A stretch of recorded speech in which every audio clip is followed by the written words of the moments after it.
And welcome aboard here, the Capital City Classic here, live from the south side of Tallahassee at the FSU Recplex here on campus, technically, of Florida State University. Though, we'll put the university aside here. We're going to be focusing at the prep high school level. We've got some fantastic teams, some fantastic lady student athletes here ready to get rocking and rolling. First showcase on the deck. Of course, we got some high-flying teams here in the 1A and 2A classification. The number 12 team in 1A, the Lincoln Trojans, and the number 20 team in 2A, Spruce Creek, the Hawks, coming in from Port Orange. I'm Andrew Joop alongside Joe Ward and James Ward. Joe, my man to my right. Quickly, as we're coming up on showtime, give me some players. I know you got a couple players you want to see out here today, Joe, that you're excited about, and you can hear the conditions that we're dealing with here tonight.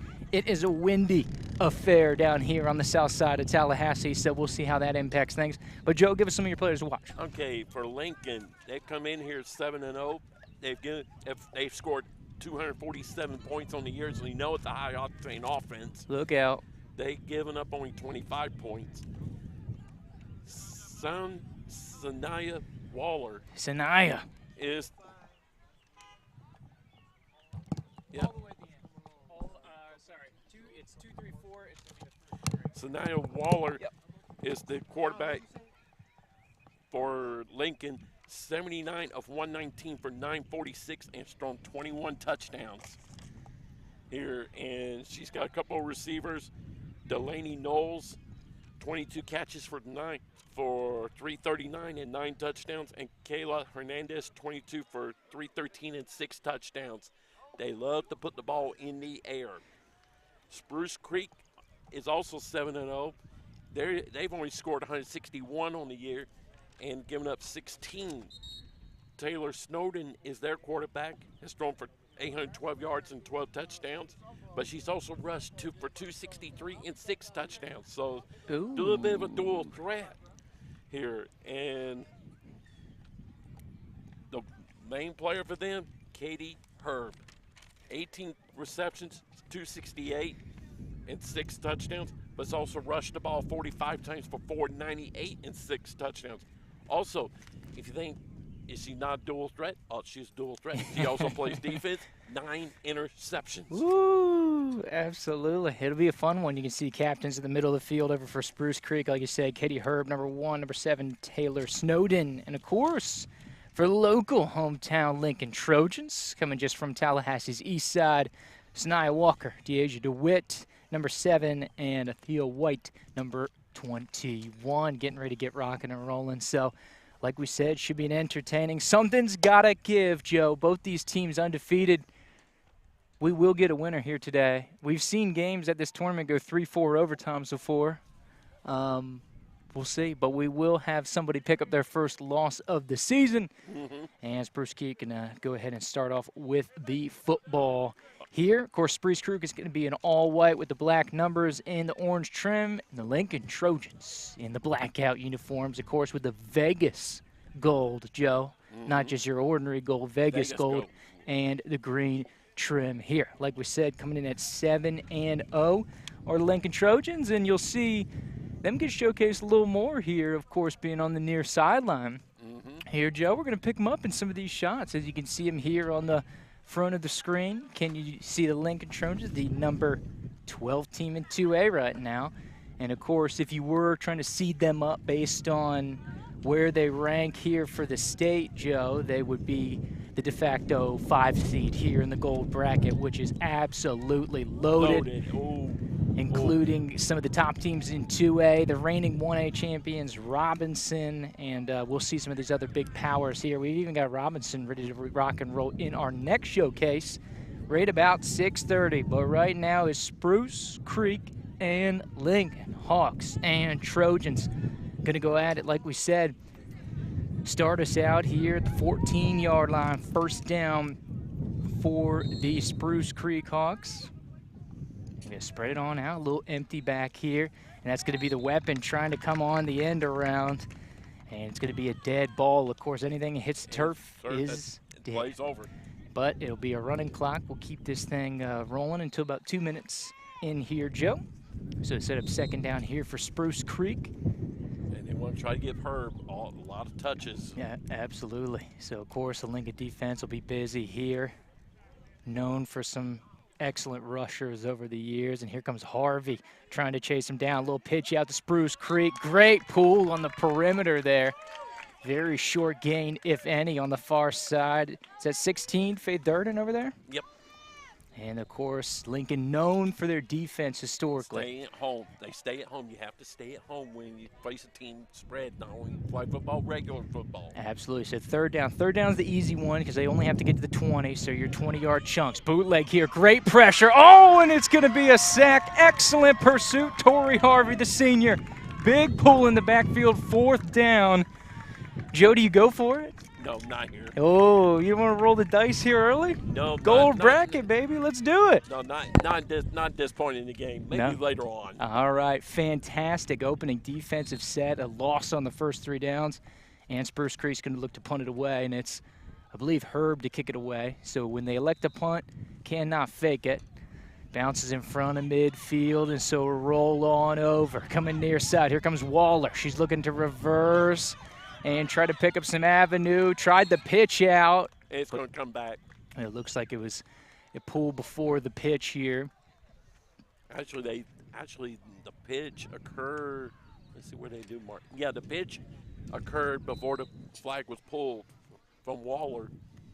So they got a few yards out of this. So first down, they're on the other side of the 40, of course. And in between the 2 cones, if you can see those cones towards the middle of the field, that's kind of the DMZ, if you will, Joe. Of course, can't cross there. Defensive start, offensive start, so they got to get to 20 to move the chains. So Sanaya Waller out here at the shotgun here, coming near side. Little option, keeper, weaving through traffic. Beautiful pitch back, still rolling.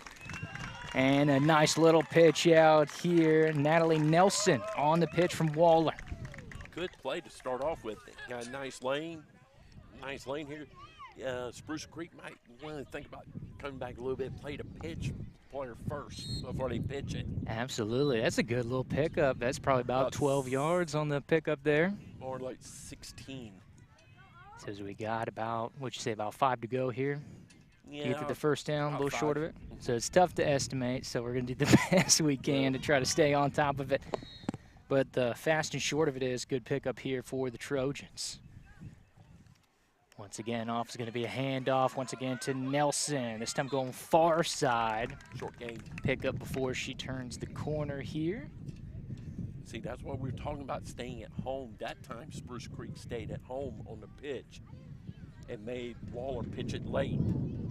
Kept it to a minimum game. Here we go, little huddle up. This is something that you don't see in flag here much, Joe. No, you don't.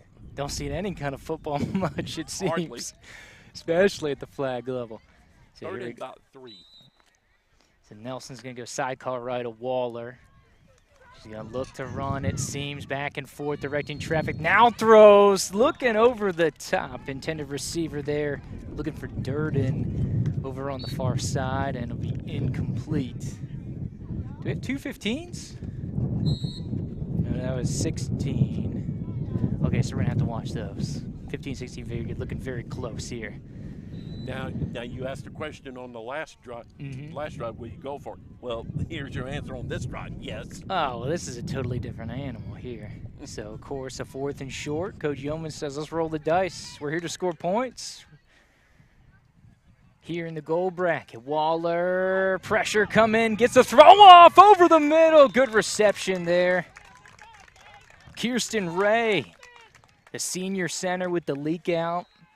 And you can't forget about the center, Joe. We've seen that over the years where teams don't account for the center. They snap it and then they release late, and a lot of times they're not even picked up by the defense. First down here for the Trojans, about 15 yards to go before the goal line. Waller's got to get her flags back on before they can snap this one. As you can hear the wind picking up through the microphone, very windy at the FSU Rec Sports Place. Over the middle, this pass is caught, reaching over, and Lincoln is on the board for 6. Faith Durden, the junior wide receiver. Put 6 on the board here for the Trojans, Joe. Little crossing route in 16 was just wide open. Absolutely. Merging over the middle of the field. And where we go? Looks like we're going for 1. Of course, we can go for 1, 2, or 3 here, a flag. And it's going to be the little running back option to the outside. Beautiful play call. Nelson over in the corner to Emily below and in for the point after. So Lincoln up with a clean 7-0 here as we go back to Spruce Creek. So offense, 1 drive, 1 touchdown, 1 extra point. Joe can't ask for much more than that. Great start for Lincoln. Switch back over to Spruce Creek, getting the ball for the 2nd time for them today. But on that 4th down play where they got the pass complete, Waller barely got the ball off in time. Herb had pulled the flag off. We saw the speed, and here he comes, throwing over the middle, and this little pitch back. Looks like we do get a flag pull here, caught by Taylor Snowden, number 7. Actually 17. Excuse me, 17, my mistake. Yeah, it's going to be Bria Servinson. 7 is the quarterback. Snowden. And so you talked about it in the pregame here, Joe, and of course, the player you want to watch, of course, is number 1, Herb. Also able to talk to assistant coach, of course, Coach McCrae, a little friend of the program, now assistant coach over at the Lincoln Flag Football. He said number 1's top of the scouting report here. And we do have a penalty, as our cameraman James Ward is pointing out. We have a personal foul against Lincoln. Okay, so it looks like a little bump with the pool there. So first flag of the game here, calling it tight early. Referees just want some airtime, you think, Joe? Could be. It's a reset 1st down here. Need to get to midfield now, does Spruce Creek. Of course, as they look to get things rolling. Now a little halfback in the mix here.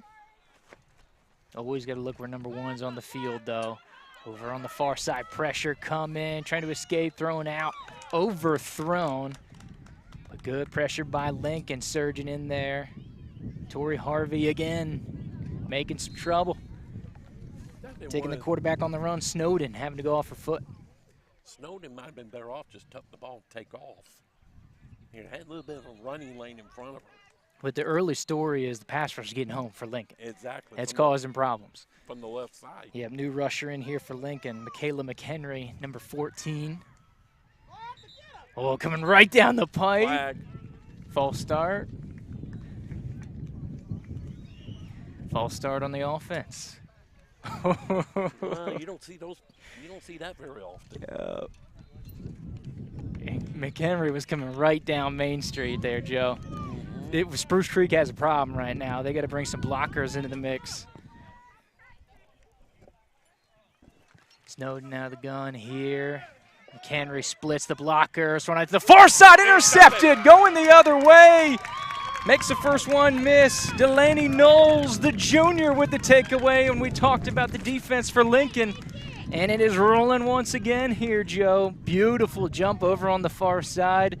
Of course, complimentary football, right? You have the McHenry rush. Snowden's got to vacate the area. She bootlegs, throws it over to the sideline. Had the receiver open, but Delaney Knowles made a nice read on the ball and jumped in front. Close that gap real quick. So back to Lincoln. 2 for 2 here on the defensive side for the Trojans. See if they can go on the offensive side and take care of business. As we have a little motion here. Kayla Hernandez, the senior, going to motion from left to right. Load up to one far side. Kirsten Ray, senior, with the snap to Waller. Oh, here comes a little reverse. Have the throw on the table if they want it. Oh, shakes the first defender. First down and then some. Fresh off the interception, and Delaney Knowles with a nice pickup on the reverse. A nice play call. Absolutely. They load up to one side, they come back the other way with it, and they had it just right.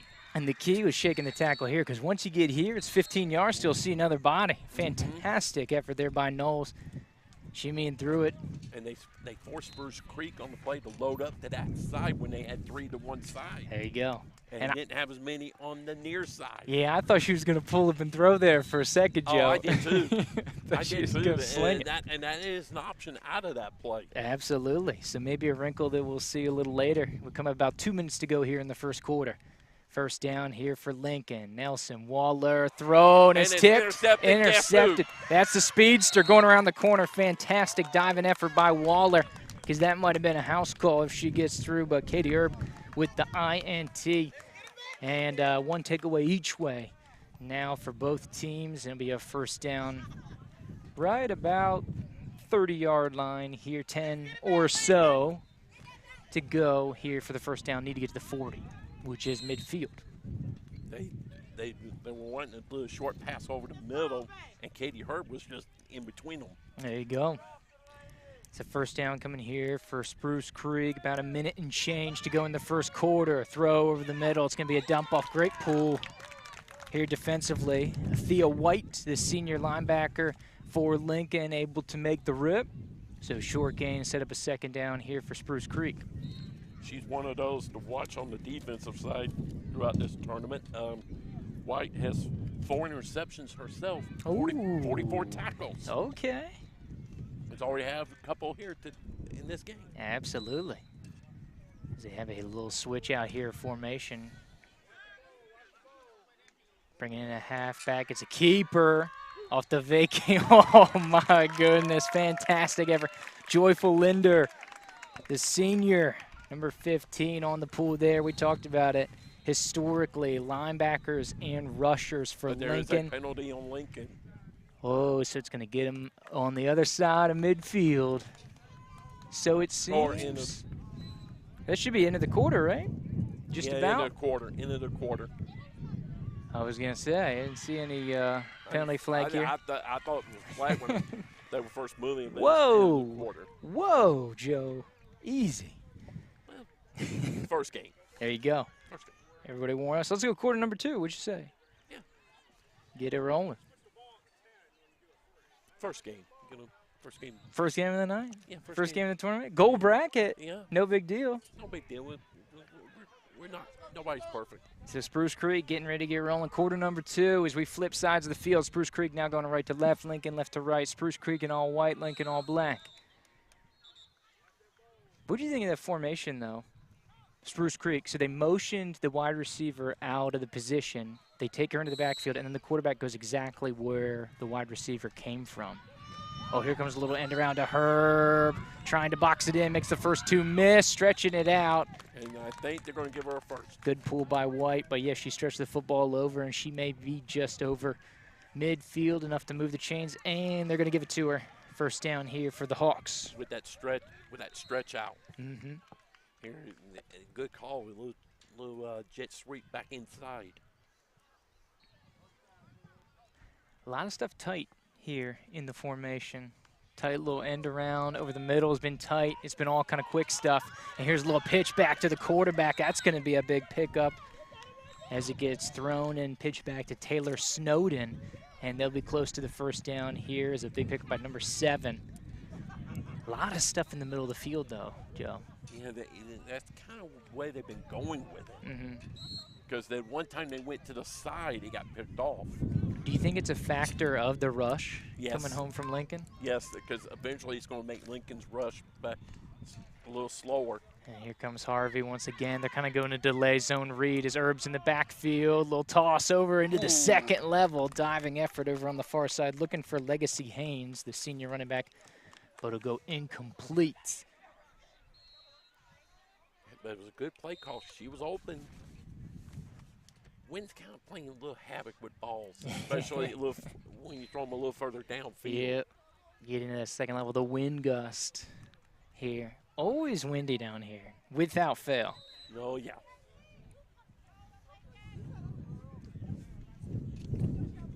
Snap on the way. Looking for a quick one. This one out to the perimeter.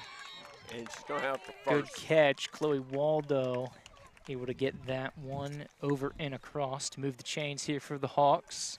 Another way you can slow down that rush a little bit. Little quick throws out one way or the other. So this one definitely one of the more lateral ones that they've been going after. As far as using the width of the field, something that hasn't been done much here lately. Motion from Herb from the right side. They're going to hit her on the end around. She's got the pitch back. And just stood up, nowhere to go. Had nowhere to go. Was that Hernandez, number 3, with the pull there? Yes, it was. Good positioning. Just cut her off with the body. Nowhere to go. Just figured, we'll eat it right here.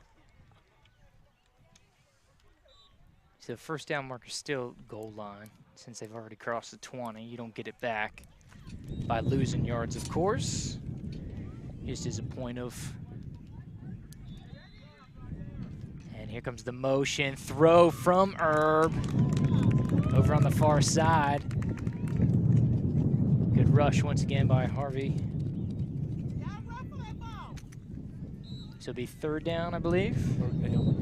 Another nice play call there by Spruce Creek. Get him going in motion. 9's getting open. Yeah, it's the second time they tried to hit her up. Legacy Haynes, number 9 for Spruce Creek, in motion again.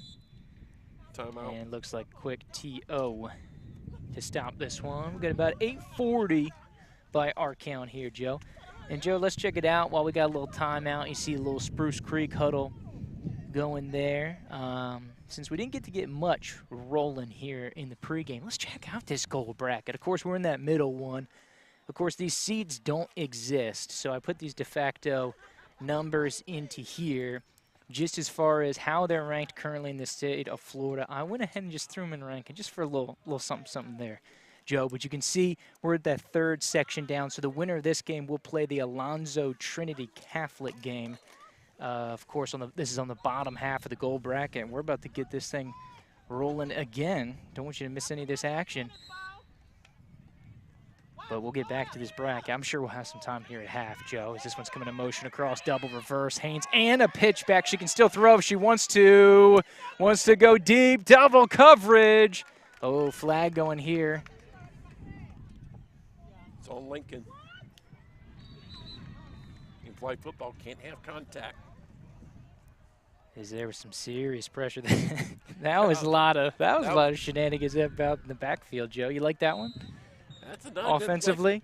It's another good play call. It's in their repertoire. Yep. Here, and it got results. It got a penalty, and it's got them closer to the goal line. Here, but it's one of those. If Lincoln keeps coming with that heavy pressure, that's a play that's got to go quicker. Yeah. I like that throw too. It's into double coverage, but if she doesn't catch it, then nobody catches it. Yeah, he threw it in the right spot. So motion coming her. Herb thrown against the grain, trying to find a crease. And another penalty. Another penalty. And then guess what? This is going to be the third time Lincoln's been called for this. Haynes here with the reception for Spruce and Creek. They finally got her. That play has been open. Yeah, was it third or fourth time they've been looking for her? Third time by my count. Yeah. But try as they may. But that's the third time Lincoln's been called for contact. Mm-hmm. So now Spruce Creek is sitting on right there, literally on the goal line. Yep. And this just looks like a follow your blockers kind of situation. Stretches it out. Oh, but a fat flag. You thinking false start? Holding. This is on Spruce Creek. Back that thing up, Joe. Look out. Of course, the experienced officials from the Quincy Officials Association. Some regulars here. Of course, if you're familiar with Big Bend sports, they make their rounds here. Of course, crew chief Sailor, Mr. Sailor, making an appearance here with the gang. They always do a great job out here at the flag tournament. Is this going to be a snap coming in motion out here for Snowden? Quarterback keeper. Flag gets pulled and is short. Just short.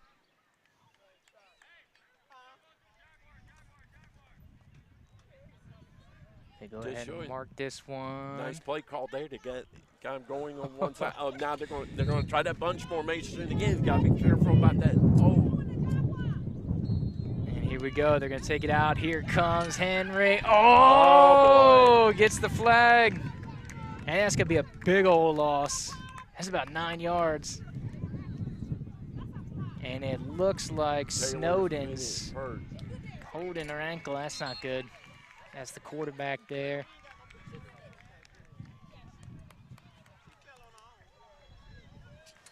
And that's what I think the referees are talking right now is because there was some contact, but it looked like Snowden was going down before the contact was initiated. It wasn't her just like dump trucking her. So a good no call there.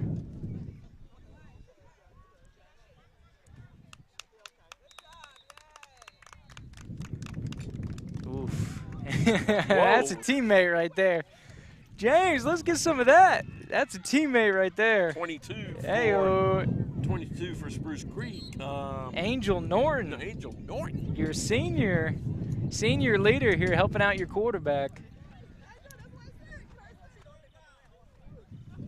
Third down, getting ready here. So that probably means Herb will now run the offense.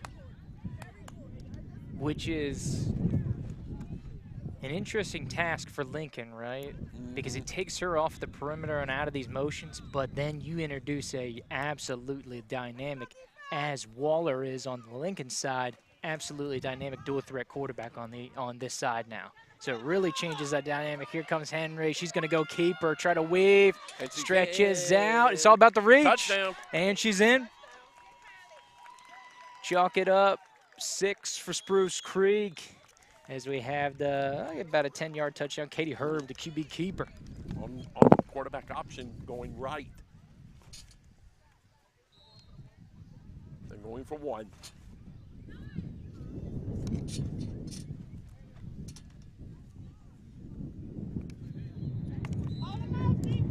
Of course, go for 1, 2, or 3. They're going to bunch up to the near side. Lone Wolf out there on the perimeter is Brianna Severinson.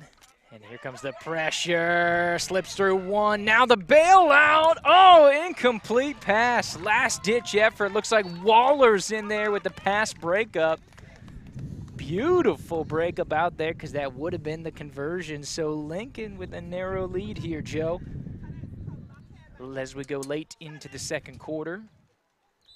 And that was a great play by Waller. Because the ball, she had the ball.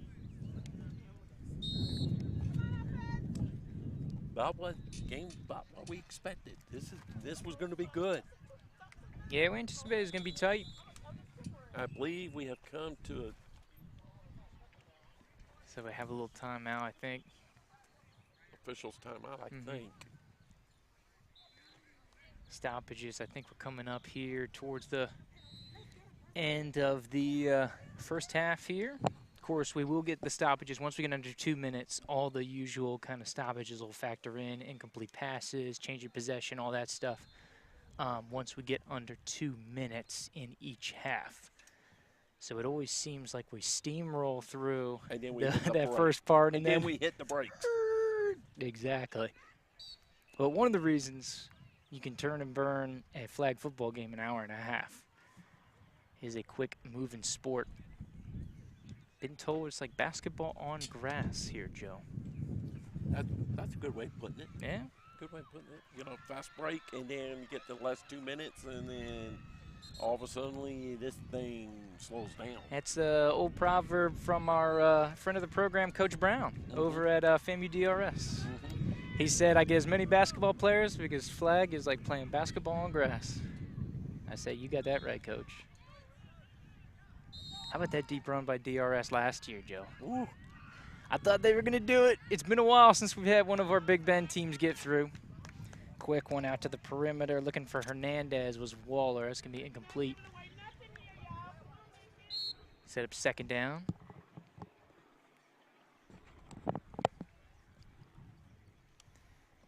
Here for the Trojans. So, of course, after the score, you know, start at that 14-yard line, Joe. So You know, it lets you get the first down, get things rolling. Nice little quick one. Snap here, Waller, instant pressure by Herb, gonna have to throw, gets it off. It's way out of bounds. I think it was an inadvertent whistle. I think they thought that she got the flag, but she did not. Now, one thing we're seeing is Katie Herb was applying the pressure and just about got to her. Absolutely. Been a big factor. New substitute coming in here, Chantrell Grimsley, the senior wide receiver here for the Trojans. She's going to be here near side on the sidelines. Waller and Nelson in the backfield. Quick hitter, good reception. How about Knowles lowering the shoulder there on the perimeter, Joe? Like that, very close to the first down. You giving it to her? They gave it to her. Oh, go ahead and move it. First down here for the Trojans. A little extra effort. Lowest person always wins, Joe. Got to get low. Yeah, you got to give them credit on that. You know, dip the shoulder in there and lean that ball out there, you're going to get an extra yard or two. Absolutely. No shortage of aggressiveness here for the Trojans. Gotta like it. Gotta like it. Nelson a little closer to the line here with Waller.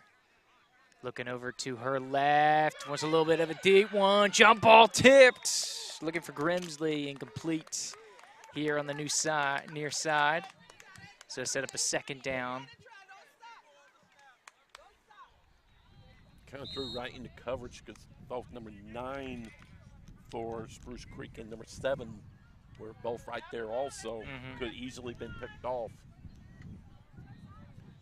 But the ball got hung up a little bit. The wind's coming from the wind's coming from the right. Absolutely, yeah. So from this position, Lincoln going into the wind, that's a good point.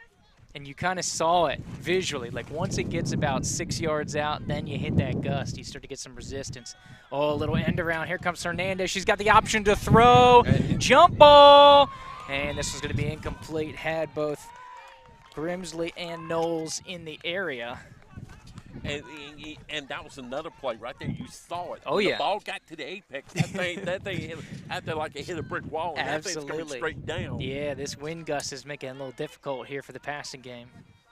As Coach Yeoman's going to come in and give a little huddle here, a little mini huddle before they go back into the big one. Of course, a nice senior-laden ball club.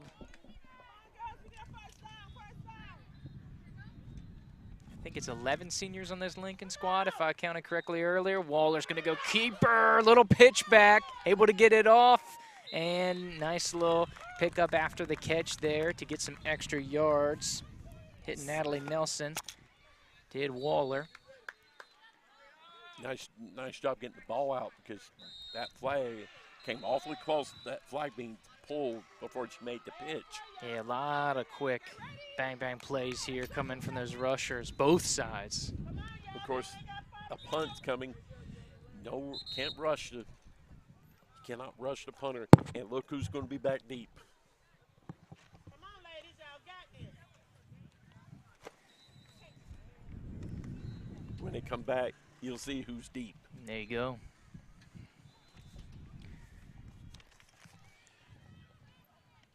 So we saw some warm-up kicks coming here pregame. So no Waller's got a boot here, Joe. Yeah, but one thing I noticed is any ball that went toward the right into the wind, it kind of holds up. Not as pronounced if it goes left.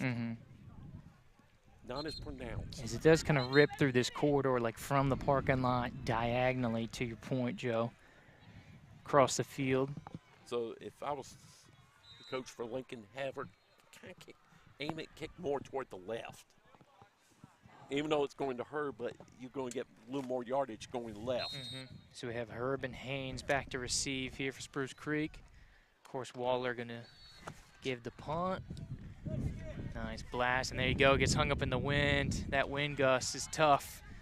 Picked up here, coming near side.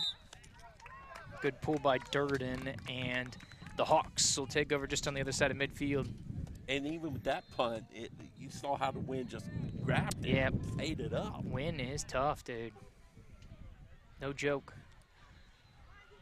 So, of course, on the other side now, Spruce Creek's got the wind at their back here, Joe. So it's going to carry a little bit if they try to go vertical on it. Oh, luckily, ref didn't see that one.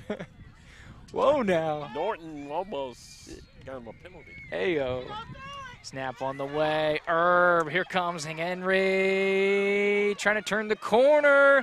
First down and then some over midfield. Hernandez with the pull on the near sideline. That shows you how fast she is. Lincoln had a player coming hard, and she was able to get by or pick up the first down. It almost seemed like a delay, like she was waiting for the rush. Just the way it was kind of just like a zone read and wait for the rush to come. Now she has her side, and the same thing here. I'm not convinced that she's looking to pass, Joe. Not on that play. No. I think she might have been looking for a pass on the first play. Of course, waning moments here of this opening half here. Tight contest, the extra point. The only difference in this one. Good game between two undefeated squads. I mean, this is what you want. This is top bracket, Joe. You expect the play to be good, and it's been good. The best of the best, they say. 11 out of the top 51 teams being represented here, according to the state rankings. Good pass. They ran a little sprint out. Yep. Little sprint out. Hit number 6. Or it was 14. I think it was Waldo. 14, yeah, it was 14. With the scoop off the dirt. Trying to go a little up-tempo here. Oh, here comes some pressure over the middle. Oh, beautiful diving effort. Waller with the takeaway. And the defense again for the Trojans. Takeaway number 2. Fantastic diving effort there. And now can you turn that into some offense here? I'm trying to see if we can get a clock update, as we know it's getting late in this one. Hey, can you hear a time lately? All right, we got 9 seconds. Time for maybe one play. What's your 9-second play here, Joe? Triple reverse, Triple flea reverse flicker. or a hook and ladder. Oh, here we of some go. sort. We'll get some action here And going. the ball's dead. This one hits the turf. So they run this one off a little bit. So this may be half time, and is as we jump out here, but some excitement going in the first half. And we'll jump out for a little break here, Joe. Come back on the other side. Get you a little recap, and we'll check out some of the rest of the goal bracket and some of the other games we got going on here the rest of the afternoon. Andrew Joop, Joe Ward, James Ward here, Varsity Sports Network presentation of the Capital City Classic 12th annual. Come right on back.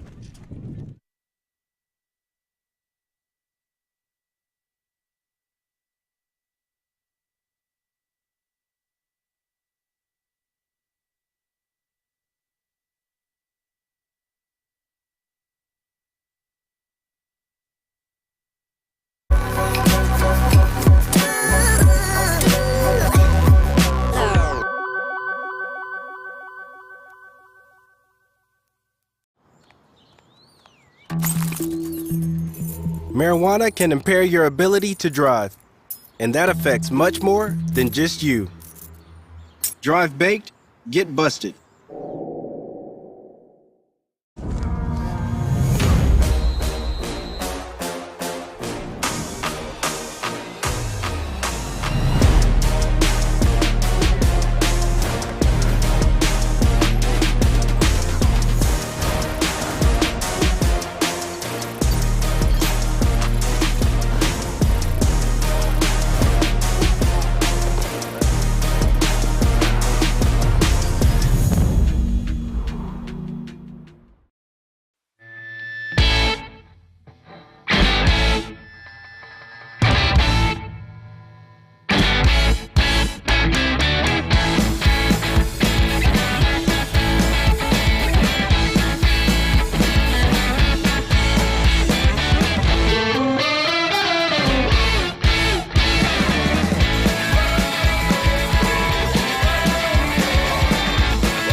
And welcome back here to the Varsity Sports Network presentation of the 12th annual Capital City Classic. As you can see there, has been a fun one this evening. Andrew Joop, Joe Ward, James Ward giving you the action here on the Varsity Sports Network, of course. We got our first game in the mix at halftime. 7-6 in favor of the Lincoln Trojans. Joe, I guess, let's talk big picture. And then we can zoom in a little bit.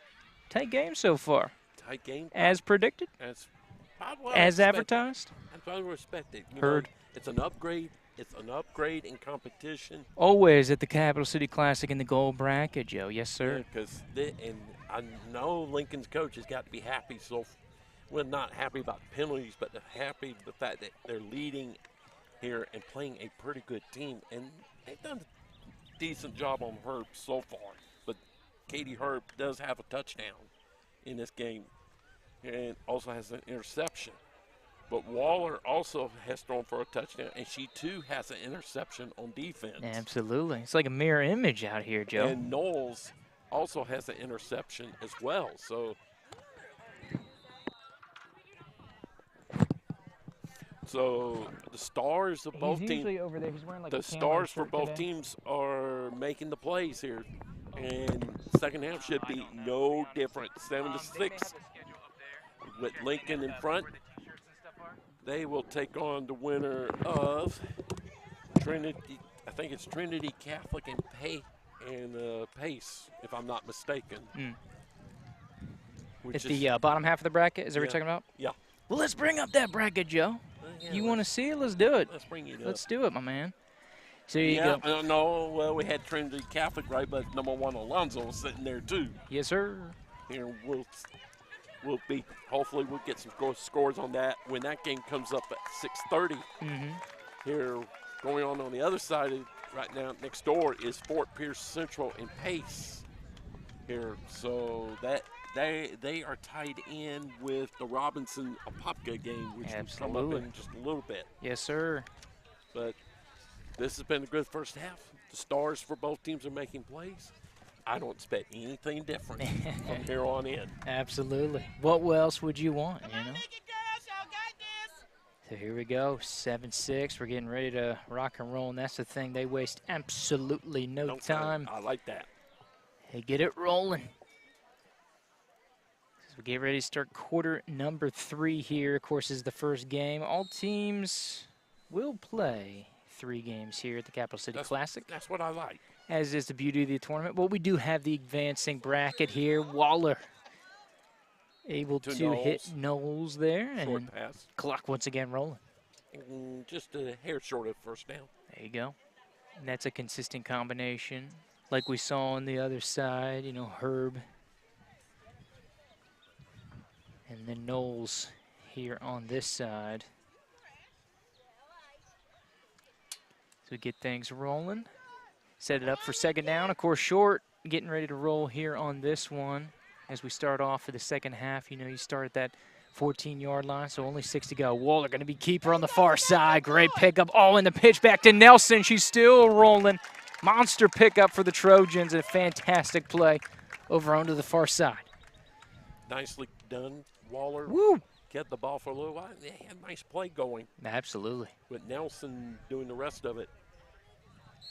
And they got themselves by flag football standards, a manageable first down. There you go. Timing's beautiful, though. Super important run-heavy team here. Hard to do without great timing. Waller, Nelson, great timing between the two of them on the pitch. Just at the last second, they're going to run option out here near side. Waller turns the corner over midfield, first down. And a good pull here for Spruce Creek. As Savannah Burris with the pull, the junior. But a nice quarterback keeper. Far side, then coming back near side. I think they have something here. Might want to stay. I just want to stay with it. There you go. Because passing is going to be a little problematic. Yeah. Going into the wind. True. And that's what it looks like they've taken. So we saw Herb on some rushes here earlier, but it looks like she's falling kind of in more secondary, it looks like. You think they're worried about the fatigue factor of her Not on really. both sides? On out to the left pitch. Nelson gets it. Good pickup. It's going to be just short of the 20, but that run game by Lincoln. They found Shunk something. plays 3 big runs in a row here by the Trojans. They have found something with this going into the win here. Just go to the running game, get it to the corners, and let your speed work for you. Absolutely. So come on over, coming from the sideline, little huddle up from Lincoln. Like I said, you don't see a lot of that. They've been doing it.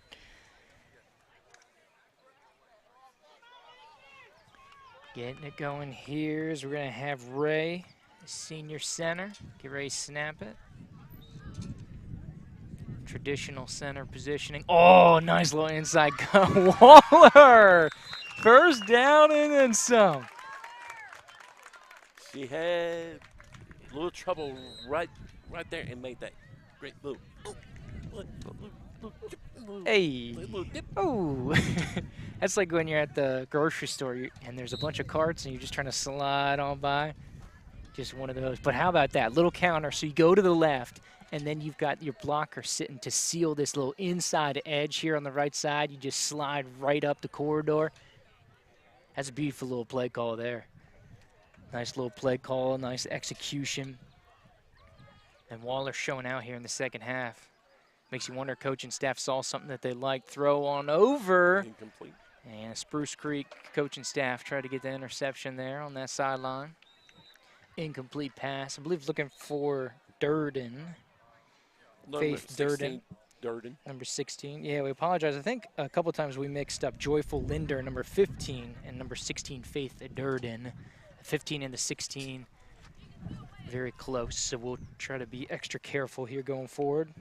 Want to give these Trojans the credit they're due here, Joe. On some of their jerseys, some of the numbers look pretty similar. True. Sharp-looking unis, though. And, yeah, that was right in front of the referee. Start, number 10. He wanted to let it go. He didn't really want to call it. Though. He knew he had to. He's like, ah. It's right there in front of me. Yeah. Yeah. Spruce Creek coach would have said something. Oh, call it. You better believe it. Hey, good Lincoln crowd out here today, though, Joe. As we look towards our right here on the Lincoln sideline. Waller buying time. And we got a sack. And guess who? And there you go, coming back. Herb on the rush. Almost got it away for the bailout to Kirsten Ray, the senior center. They say flag pulled there by Herb. Number 1 really popping off here for Spruce Creek. It was top of the scout report. Number 1's alike here, Joe. Both of them. That's like some old school football. You know, you had your ballers wearing those low numbers, the 1s and the 2s and the 3s. Playing out here. This is a little interesting formation for Lincoln. Ball got tipped. Over the middle looking for Hernandez. Good pressure, good tip there. Number 12 with the tip. Yeah, don't have her on our report here for our rosters. Scooped him off Max Preps this morning, so we apologize. Number 12 on Spruce Creek. What if you're tuning in and you're on the Spruce Creek side of the fanship? Feel free to pipe in the chat and let us know who number 12 is. Absolutely. Absolutely. We'd love to give credit where credit is due. Waller buying time. 2 blockers staying home, so she's only got a couple of receivers going back against the grain. The bailout to Ray. Picks it up inside the 20. Stretches out the football. And a good pickup, a desperation toss. And don't forget about the center, Joe. That was another one that center, when snaps the ball, checks out, gets into a certain area, and if they don't see her, that ball's coming to her. There you go. So, of course, needed to get in past the goal line due to the penalty yardage and everything. So that will be a turnover on downs. So Spruce Creek football here, third quarter. We're about halfway home in quarter number 3. As Herb loading up. She's in at quarterback after the injury to number 7, Snowden. Trying to buy some time over the first down marker. Got out of bounds, too. Able to get it. Stretches the football over that 20-yard line.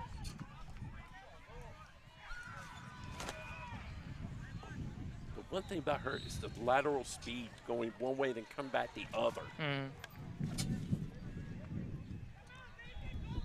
This much is true. Sun's starting to set at our backs here, Joe. Spruce Creek with a new set of downs here, quarter number 3. Both these teams 7-0. Winner goes to 8 and stays on the winner's side of the gold bracket. Oh, full stretch. Joyful Linder, the senior linebacker. Absolute beautiful pull on the far side. How about that diving effort there, Joe? Big time, because Herb had some running room. And that's been key. There's been probably about 3 or 4 fantastic pulls Lincoln's had. If they don't get it, Herb's off to the races. And this could be a whole different outlook. But that's exactly the name of the game. Lincoln, historically, in the Yeoman's era, fantastic defensive team. Here come the rush. Herb makes a miss. They got a little back door open here on the far side. Good pull there by Deasia DeWitt, but a nice little bailout reception. Angel Norton, the senior receiver. That's another one. Center checked out. There you go. Goes to a spot. If defense doesn't pick her up, you get her the ball. There you go. So 3rd down here. But she's not going to be the center on this play. Right. Yeah, so usually it's Rees there in the middle. Rees and Burris. Like we have Burris right here, number 6, doing the snap. Burris right now. Yeah, more often than not, Norton's kind of in that slot there as she motions here from far side, near side. Oh, wants to pull up the throw, able to hit the crease. And they've been trying to hit Haynes time and time again. And that's the 2nd time. Able to get the reception there and pick up a first down for Spruce Creek. And a big gain, too. They go ahead and march forward. Looks like almost about 30-yard line, just short of it. Middle of the field works for them. Herb going left now. Pressure from Lincoln. It looks like the blocker was staying home, so the pressure coming up big here for the Lincoln Trojans. Stevens on the pressure there for the Trojans. Pressure, they say, is cumulative, Joe. That pressure came from the right. There you go. Right side. Just have to get rid of it. Get rid of it while you can. 2 minutes and change here, 3rd quarter. Spruce Creek on the move. Little motion out. Here comes her. Rush coming. Once again, Stevens on the rush. Throw incomplete. 2 times in a row here. So that should be 3rd down, right? Yeah, it's 3rd down. 3rd down, what do you think? Maybe 11, 12 to go here, just outside the 30-yard line. So nobody's staying home this time. Burris once again, center snap with the sideways snap coming. Herb loads up, quick hitter, tries to hit the crease. And looks like a first down. Number 9. Yep, able to hit Haynes once again. She's becoming the favorite target on the middle routes. And they got a first down, and they're driving. So put him inside the 20 here. Throwing over to the far side. Incomplete pass into traffic. Looking for Waldo. Good defense over on the near side here by Lincoln. Tough to see in the cluster of bodies. I think it was number 7, Deasia DeWitt. Kayla Hernandez, excuse me, also in the mix there, over on the left side of this formation. Herb looking over. Oh, looks like a late check coming here. A little switch out here. Kirk in the backfield with Herb. Throws over the top. Got it. For Knowles. This one's going to be short. 2nd down here, but a good pickup. There by Spruce Creek. They checked off. They did a check off. They were going to go one way, and then they checked off and came back the other way. Knowles made the catch. Yeah, and it looks like they're trying to kind of get these corridors here in this defense here, Joe. Those middle avenues where the would-be hash marks are. It seems to be finding the gaps, and they keep plugging in Legacy Haynes in those gaps and trying to target her as they're spamming that Knowles button.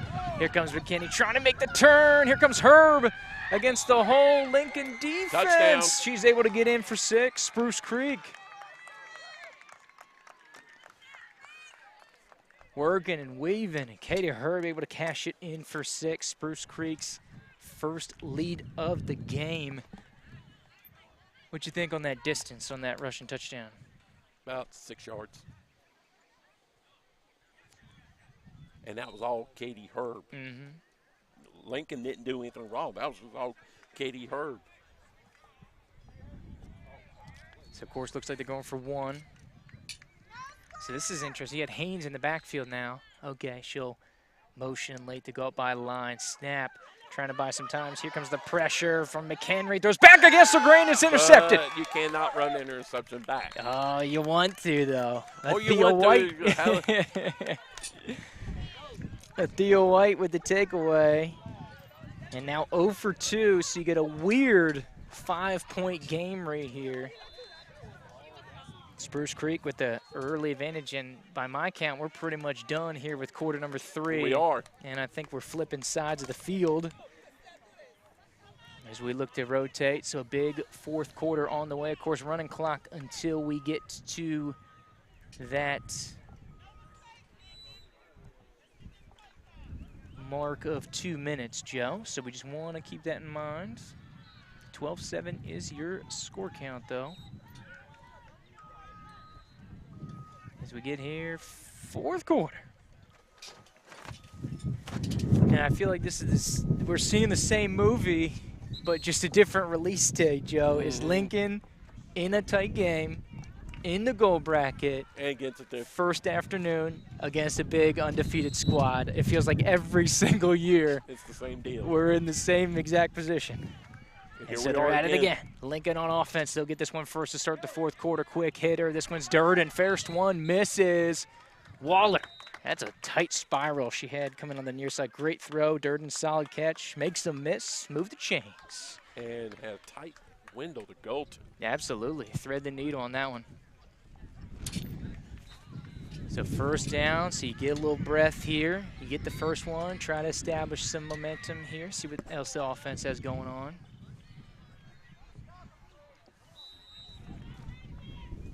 So Ray getting ready to snap this one. Nelson sidecar right of Waller. A little delay. Thought about the short let down and throws to Durden. Tip drill out of play. Would have been out of bounds. Oh, watch out. A little dangerous. Dangerous throw there. It's a little first-hand report. I thought our local journalist was going to get bashed in the head right there with that tip drill here.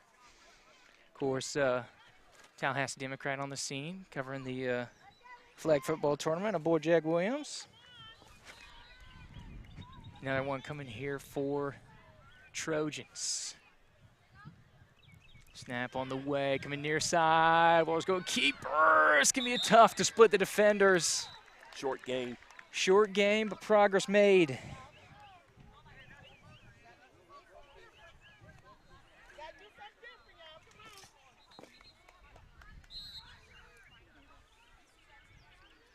Third down. What'd you think to go here? You think we need about 12? A little more than 12. 13, 14 to go? I'll go 14. Oof. It's not workable. We're going to have to at least... Third down and long. Over the middle! Intercepted. Herb on the takeaway. Her second interception. This one's dangerous, and the speedster takes it to a house call. 1, 2, 3, 4, 5, 6. Spruce Creek on the return there. Herb looks absolutely gassed there in the end zone, but worth it. Well, she'll get the rest of tonight, the rest. There you go.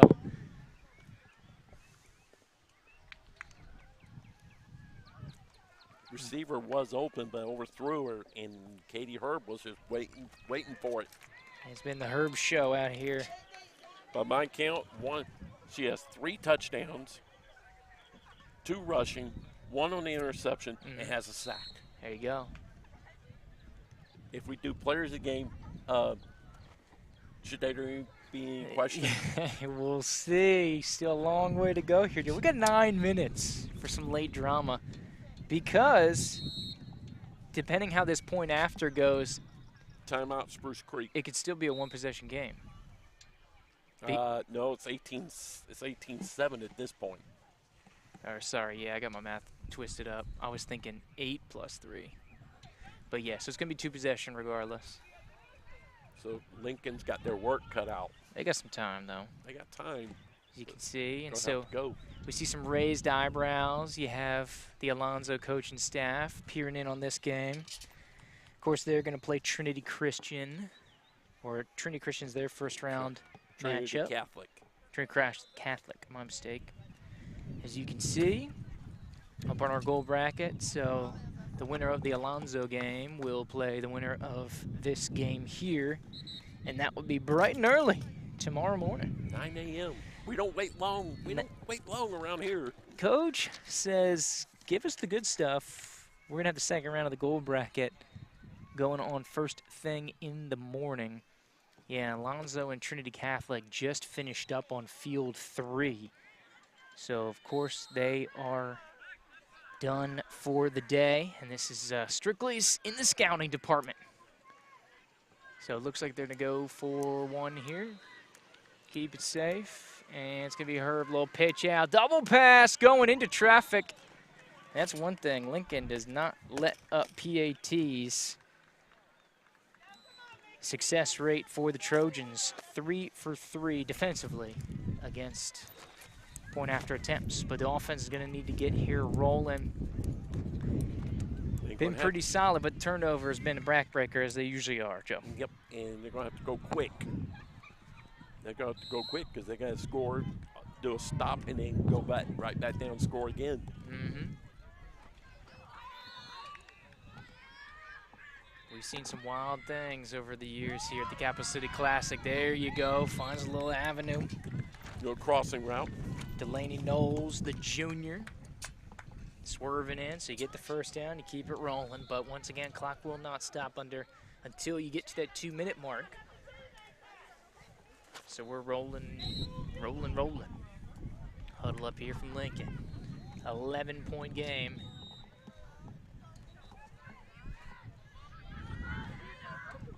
Of course, Trojans played a solid game, but turnovers, like they will, they'll get you. Waller out to the perimeter. Knowles again. Oh, makes the first one miss. Able to turn the corner. Good little pickup there. Set up second down. About 11. Second and about 11. Nice pickup. That may be the one Waller needs to go to. There you go. So they're kind of zigzagging down. You see it come the near side, and then they go far side on the pass here. Going to that open side. So starting to get some momentum. About halfway through the fourth. Time is of the essence. Snap coming. Waller, keeper, near side, trying to pick up a block. Oh, he's got a lane. First down. Fantastic. And that receiver route turned into a lead block there. Delaney Knowles on the far side. Delaney Knowles did a nice job shielding the defender. Taking up space. space. That lane. And Waller just ripped through there. Great pickup for Lincoln. So now on the good side of the field, positive side, as they're trucking down. Still 11-point margin here. 5 minutes and change to go. Snap on the way. Waller looks at the ear. Here comes the delay rush. Deep pass. Oh, gets through. Almost gets to Hernandez. Was going deep. That was almost number 3 for Herb, Joe. Look for that ball and run to it. And appropriately named Spruce Creek mascot, the Hawks. Herb, everything as a ball hawk back there in the secondary. Already 2 big interceptions, including the last pick 6 here.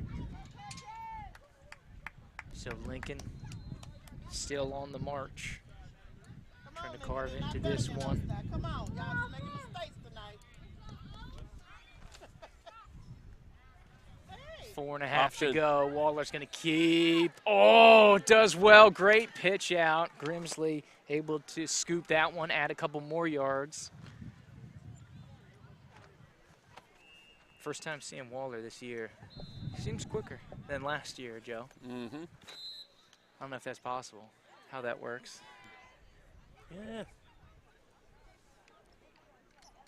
Good little pickup there. Need those chunk plays. 4 minutes here in the quarter number 4. Lincoln trying to spread it out here while they're looking over to the right. Oh, wants to go deep. He's got one going through. Had Durden over on the far side. Breaking free was the junior. A little too strong. It'll be an incomplete pass here. Oh, nice play call, and she was open. Ooh, that she was. That would have been a big one, Joe. That would have really put the pressure on Spruce Creek. That would have been a touchdown. Yeah. Oh, yeah, that's what I'm saying. Touchdown, you get in. Now Spruce Creek back with the ball. Pressure would have been big time, but we'll see. Coming up on 3 minutes to play now. And this is in the ball game. 2-scored contest right now.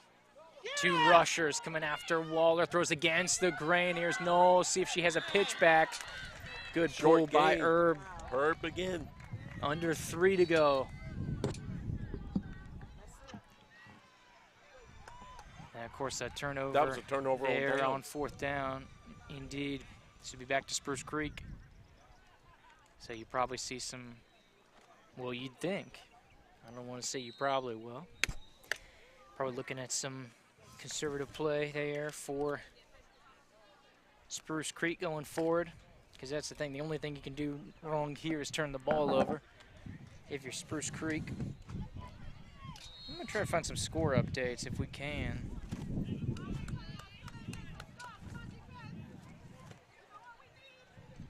All right. I want to know what happened in that Lonzo game. Of course, the winner here plays the winner there. First thing tomorrow morning. Herb, keeper, going out to the near side. Scampers is out of play. Gets out of bounds. Solid 4 or 5 yard pickup here on near side. Good pursuit by Hernandez.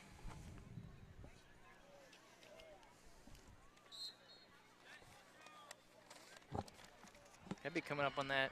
That should be right about the 2 minute mark, right? The game that's going on across next door on 3 is Fort Pierce Central in Pace from Mountain Panhandle. Way down there. Pace is looking good this year, dude.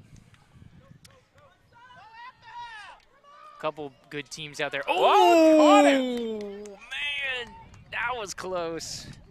Talk about tight windows there. I think it was Chloe Waldo on the reception, number 14. It was. So close was Delaney Knowles on that far side. Very dangerous pass. Woo!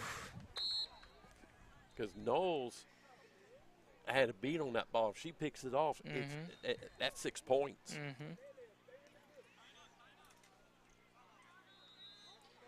Indeed.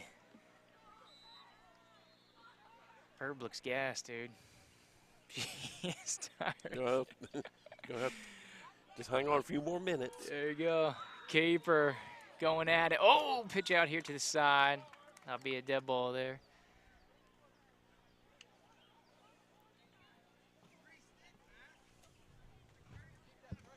Not a major mistake. Not a major mistake not a major mistake unless the pitch gets picked off going the other way. Right. And we saw that one year with Dr. Phillips and Godby. And Godby had control of that game. Yep. And that was the difference, right? I think that was like a 7-6 final, something like that. No, something like 12-6. Because what it did, it turned the game on a dime. That was a heavyweight fight. That must have been, what, 2018, Joe? That's a good recall. Because Godby had control, and they did a pitch on a punt, and the thing gets picked off for 6. Goodness. Herbs goes second gear. Over midfield, over the 20. Diving effort. Great tackle there. Just short of Knowles. his goal line. And I think that's a case of pride there. Knowles, fantastic diving effort to save the touchdown. That would have been another long one.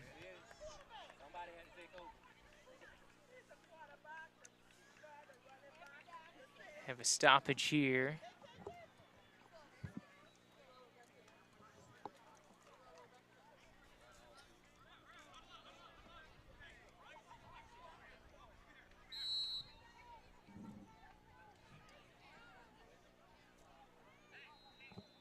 So we're trying to get Updated time here. Been a minute since we've heard one.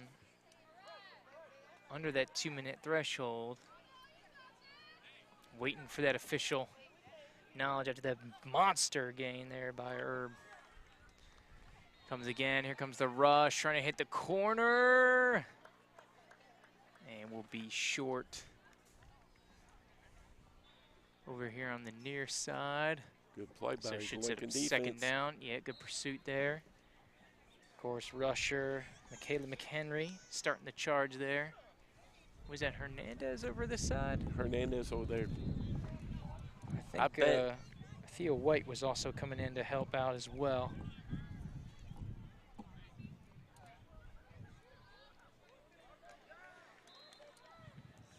Of course, Spruce Creek trying to run some clock.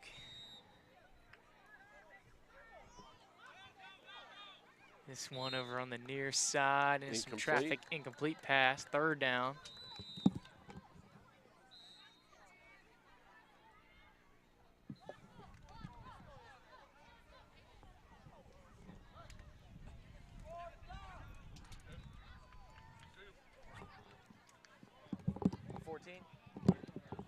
So 14 seconds, we think.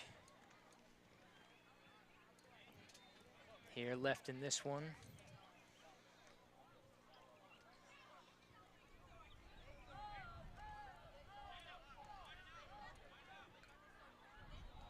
Herb trying to run this one down here for Spruce Creek. Snap on the clap. He's going to the far side. Stretches it out and able to break through. Another touch, a fourth touchdown for Herb. I had a feeling, Joop, that play was there. They went to they came to our side on the first time, didn't get it. Then after a couple of plays, you figure they were going to try that again, but going opposite side. And they did, and that's her fourth touchdown. How many yards you get that one for?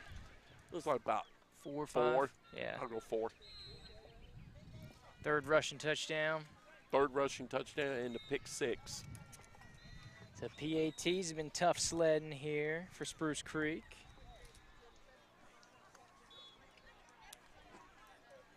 Of course, when you get a lot of touchdowns, kind of becomes a moot point there, Joe, but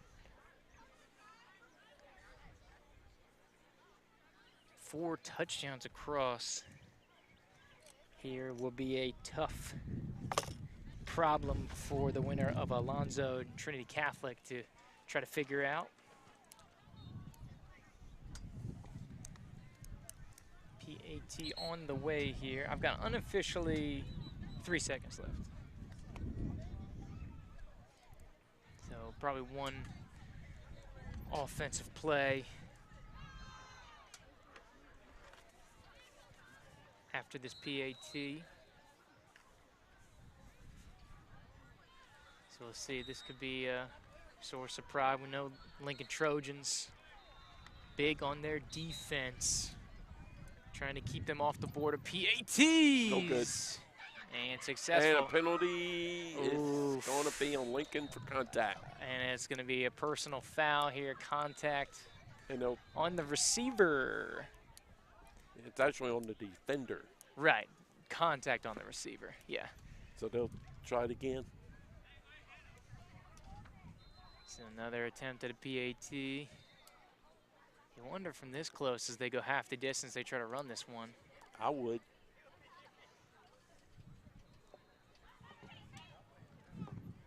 They rest and they do it again. Hernandez, excellent defensive play there to prevent it. So Lincoln defense, they got those PATs down, dude. 24-7. By my count, we got about 1 play left here offensively for Lincoln.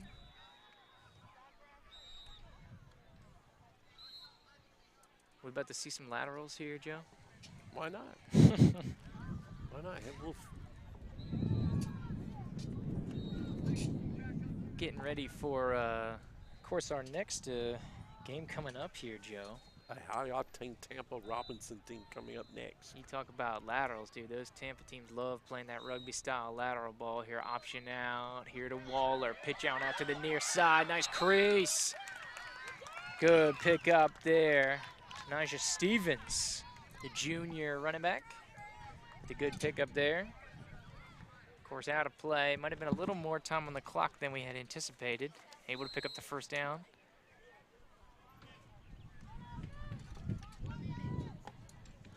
Said 1 minute. Okay, yeah, so we had our, thank you to the referee staff for cleaning that up. We had our clock wrong. Looks like we thought, oh, good catch by Hernandez. Spin move over the top and gets through. So it looks like we thought it was 14, Joe, but it's actually 1:14. So we've got just under a minute to go now. So that's our mistake. Hernandez, I believe that was her first catch. Yeah. Nice little spin move, gets over midfield. Trojans got a crack at this thing here, Joe. Going deep. Waller slinging, looking for Hernandez. Just a little much there, incomplete. So clock will stop once again. So we got about 44 seconds there. So we got all cleaned up on the clock here.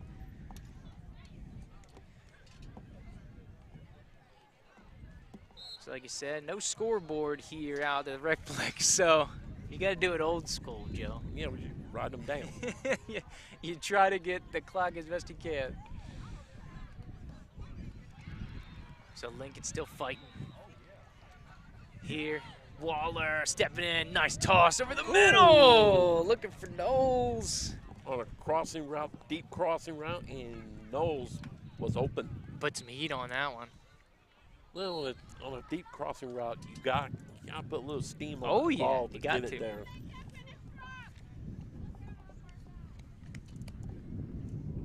A touch ball's not going to get there.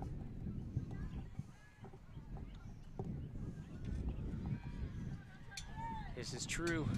So just on the other side of midfield, Lincoln trying to march, trying to end the game. Positive note here. Comes the pressure. Waller's going to break containment. Loads up. Goes back against the grain. Keeper. She's got running room now.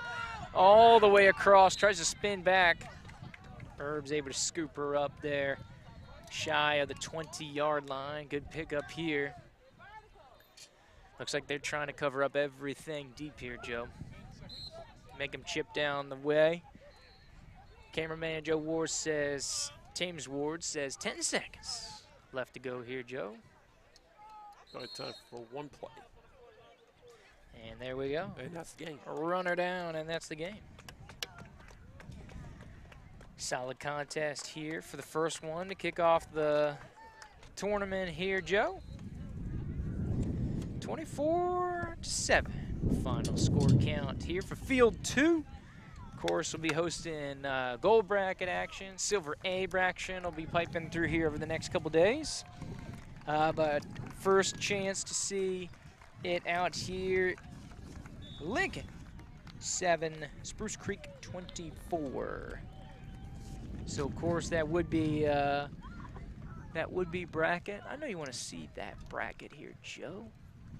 Let's try to see this. And if we can't, hold up. Give me a second. Boom. Going to that second round. Spruce Creek. There we go. Piping in there. Of course, if we were doing seeds, they would be the would-be 6 seed, but then you wouldn't have a 5-6 seed, so that's a whole nother thing. But good game out here today, as you can see, 24-7. Joe, I got to ask, because I know you love to do it, player of the game. Well, this one's, as we say, this is a no-brainer. No-brainer? Yeah. Katie, Zero brain? Yeah, Katie Herb is the player of the game. 2 interceptions, 3 rushing touchdowns, a pick 6, and has a sack. So she was everything is advertised. There you go. We got early nominee for your all-tournament team here, Joe. Well, that's a lead pipe cinch already. Ooh, you're already? Already. For the entire tournament, you're giving her this? Well, she's the early leader. Early lead. Well, I'd hope so after the first window. After the first window, she's the early leader. But keep this in mind, Alonzo probably comes up in the next window over on field 3, and they got Rowe, who's thrown for 1,676 yards and 29 touchdowns. Yup. And McKenna Sturgis with 10 touchdowns also. So here comes two players that's is going to have a lot to say about that. Yeah. Joe, let's talk about kind of elephant in the room. We'll put a bow on this one. Taylor Snowden obviously going down the quarterback. Change the game as Herb goes into the quarterback position. And I think it really made a tough game plan here for Lincoln because they were doing ISO on Herb, and then she goes in the quarterback position, and I think your defensive game plan goes out the window. Oh, it does. And then you think that's where Spruce Creek just really kind of hit the next gear because Herb was touching the ball every single play. And that's the thing. She's how fast she is, her speed. You know she's going to get a ton of touches with the football. And they're give credit where credit's due to their coaching staff. That's exactly what they did. Absolutely.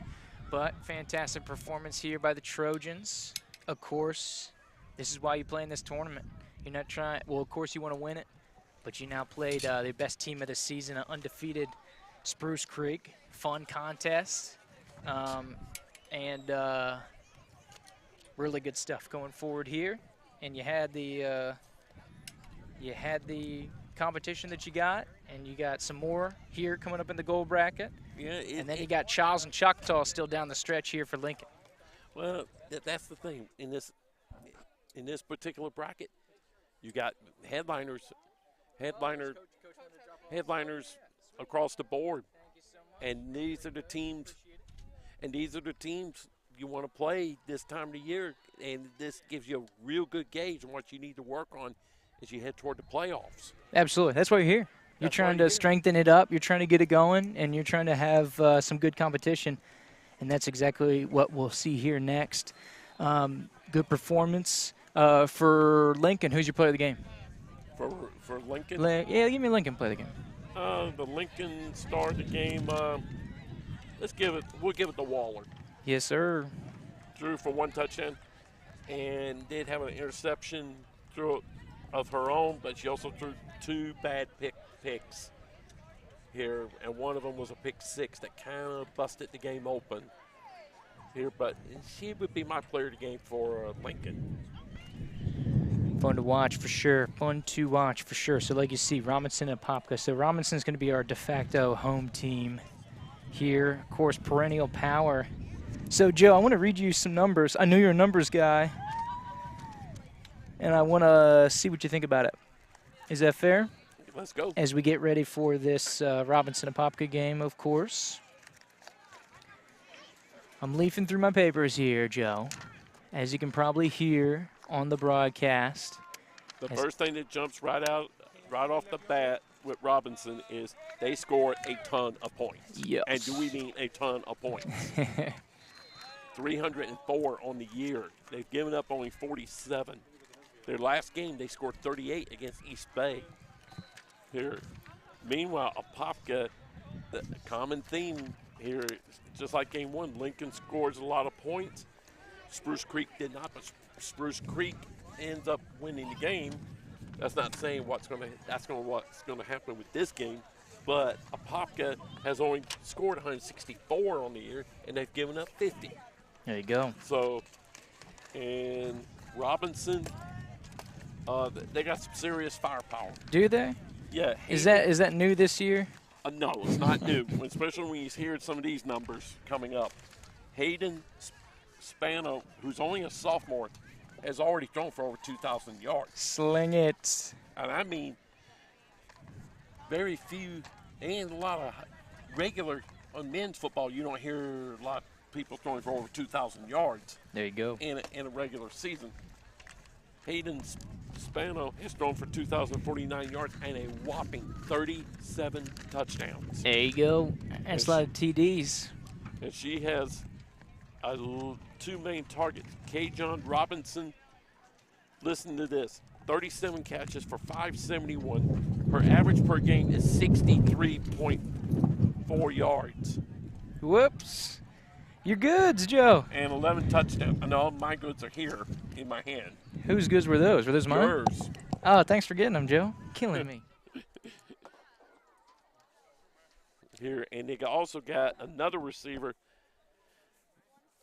who has 44 catches for 434 and 12 touchdowns and averaged almost 50 yards a game. So they got a lot of firepower. They throw it to a lot of people. This is going to be fun to watch. They're going to, I'll bet you they are the typical Tampa team. Just they'll sling it all over the field. Look for a lot of laterals. Oh, yeah. You name it, they'll do it. Like I said, I had a number for you, Joe. Don't want to sleep on it as we're making the transition to this Robinson-Apopka game. Robinson, according to the FHSAA rankings, and you know how those go, Robinson, number 12 in the state. Think a little tough sledding there? A little tough there for the defending champs there in 1A? Justified or no? This tournament's going to tell a lot. And by looking at their record and looking at some of the people they've played, this is why they're up here to play good people. There you go. They do have one loss on the season here. Close one. And it was a close one. Leonard beating them 14-13. Leonard is in this tournament. They're out on one of the other fields in one of the other brackets, which we will not see. Yep. Apopka also has one loss on the year. Steinbrenner High School in the Tampa area beat them 14-6. Their last win was 13-12 over Windermere. And I believe Windermere is here also. There you go. Here, they're just in another draw. Round and round it goes. So That's what makes it fun. There's a lot of good teams. According to the FHSA rankings, despite what you think about those, good or bad, 11 of the top 51 teams are right here in Tallahassee this weekend, including who we will see coming up, the reigning 1A state champions. And just so that's not confusing, that is Robinson. Just to be perfectly clear here, Joe. Yeah, and you know what you're going to get with them. Like I said, they're going to sling it. A lot of laterals. You know they're going to play good fundamental football. Their defense is going to be the same way. They play at home very well. Well-coached team. Always fun to watch. Absolutely. What more do you want? So this is going to be a very good game. Apopka, it's like we said already, a bunch today. Here's the case of here's another team that doesn't score a whole lot, and they're fixing to take on a team that scores a lot. The old offense versus defense, Joe. Offense versus defense. We're going to see how this plays out. We'll see how this game played out. First game, Lincoln scored a lot. Spruce Creek does not, but Spruce Creek's defense won the game. There you go. Here, we'll see how this game plays out. Meanwhile, we'll talk a little more about Apopka. Get it going. Let's hear about Apopka. Lauren Jones leads the way for them. She's their quarterback, 84 of 141 for 834 yards and 20 touchdowns. Woo! And she has a receiver/running back named Janelle Francis, a sophomore, 12 catches for 224 and 2 touchdowns. She also has 13 sacks on defense. So she plays both ways, and she plays it good. Gotta love that defense, Joe. Another player to watch for is Michaela Moss, 18 for 206 and 7 touchdowns. But she also plays defense pretty darn good, too. 9 tackles, 4 interceptions. Okay. So we got a lot of stars to be watching in this game. So this is going to be a lot of fun here. And then when we get to that final game of the night, a little bit later on between Belleview and Wharton, wait until you hear some of the numbers on one of their players. Oh, let's keep it there. Let's keep the people interested here, Joe. Because Yeah, we still got Apopka Robinson. Don't forget about that. Yeah. Gold bracket game number 2. This is the top side. So, of course, winner of this game, Joe, they're going to go against Fort Pierce Central and Pace. And, of course, like you said, they played the first window, right? Pace over on the far field. Next door. So we'll see. Of course, we'll try to get these results piling in and see who we're dealing with and where we will be. As far as opponents tomorrow, as we make the turn, the sun sets completely, Joe, and we'll turn our eyes towards Saturday, and that's the big money day. Mm-hmm. Because that's Championship Saturday. Championship Saturday. Of course, we will have the Gold Bracket Championship here. Also have the Silver A Bracket Championship. So the top 2 championships brackets being handed out tomorrow, both in the morning and the afternoon. Yeah, and that's the thing. The gold bracket, right off the bat. Right off the bat. 10:30 in the 10:30 window. Oh, yeah. Semis at 9. I've had a little deal about this here, because this is your headline. This is supposed to be your headliner bracket. Mm-hmm. Why not put the championship in a little later, say like 12 o'clock or something? Early bird gets the worm. Or you told me a little bit of why they did this. We won't go into it that much. Hey. How we doing, Coach? Doing great. Get the win. There you go. Yeah, thanks, Coach. And that's love the spirit around here. Flag, Coach Robinson from Niceville said he got the dub, Joe. So everything's good. Who was Niceville playing over there? They were playing on one of those side fields just down the road from us. Niceville, Pompano. So over in that Silver B bracket. Nice win for them. There you go. Niceville is one of those Perimeter Panhandle teams. Panhandle's turning out some good teams here lately, Joe. I'm really excited to see what pace looks like. There's a potential we could get some pace in the mix here. A little down the tournament, some Choctaw. Well, we'll see Choctaw tomorrow in the 12 o'clock window. Oh, yeah, versus Charles. That's going to be a good matchup.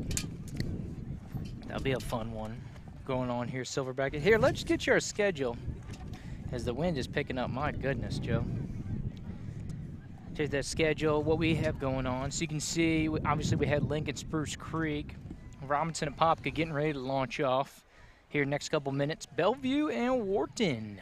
Of course, is going to be our nightcap, and you can see they are a different color font because that's a silver bracket. We're going to switch brackets, and they're going to get things rolling here for Silver A bracket.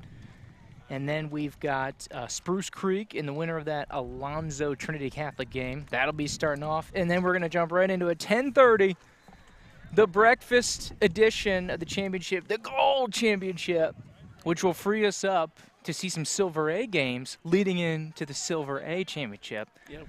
I like the flow, Joe. I'm not going to dog on it too much because we get to see a lot more action of both brackets. Typically, we're just isolated into the gold. But we're going to see the Silver A feature the Silver A more so tomorrow. We have Charles and Choctaw to start the day, and then we'll have a game from another division at 2, and then we're going to have a semifinal and a championship game to follow. So you fans of the teams that's in the Silver A bracket, we're gonna feature y'all quite a lot tomorrow. Oh yeah, and we got the Silver bracket coming up here too. We don't want to clutter your mind too much. Oh, we talked about the Power Pack programs. While we're in here, the Gold bracket here, Joe. These are state rankings. These aren't just rankings here in the bracket. Alonzo, number 3, Pace, number 6. Robinson, we have here, number 12. Apopka, number 29.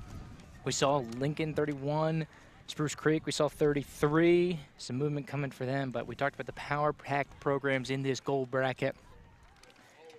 Absolutely loaded, like we said. To me, there's more power in this tournament than the rankings say so, but even according to those FHSA rankings, 11 of the top 51 teams here in the state are in Tallahassee this weekend. They know where the competition is. Yep. And we're about ready to get this thing rolling. Are you ready, Joe? Yeah, just a second here. Should we have some fun? James, you ready? We're going to have some fun with this one. Hey, James, you ready? Yeah. What are we going to do? James says let's light the candle, Joe, so let's get it rolling. Robinson, Apopka. Yeah, Apopka will start first. Absolutely. Going to start things off here. Of course, what do we got? What is it? We just said it, number 12 and number, I believe it's 21 here in the state going at it early. Let's get it going. Another headliner matchup. Absolutely. So Apopka's going to start things off for us on offense. Of course, Lauren Jones, number 21, quarterback. Playmaker. We have a little bit of an odd delay here. Teams go on the field, get set. Team's now leaving the field. There's a good reason for it. We only have one official. Well, we have 2 officials, but we need a third. That joker's, I don't think is tied in with this game. Well, that'd be the same crew if he was. Yeah. I don't know what he's waiting on. We may have a staffing issue because that's our crew chief. He's the head of officials. Mr. Saylor, staple here at the Capital City Classic. See, that's what you get. You get the gold bracket, and then you get the top dog referee in the gold bracket. I thought they did a fantastic job. Oh, yes. I think they did good, too. Let the girls play. There's a couple ones you had to call. That one false start in particular. You always got to do that. Yeah, and there was physicality, but all in all, they never get enough love, Joe. So we'll give credit when credit is due. Mr. Saylor looks like he worked out that referee issue. It looks like that field 10 is having some referee issues.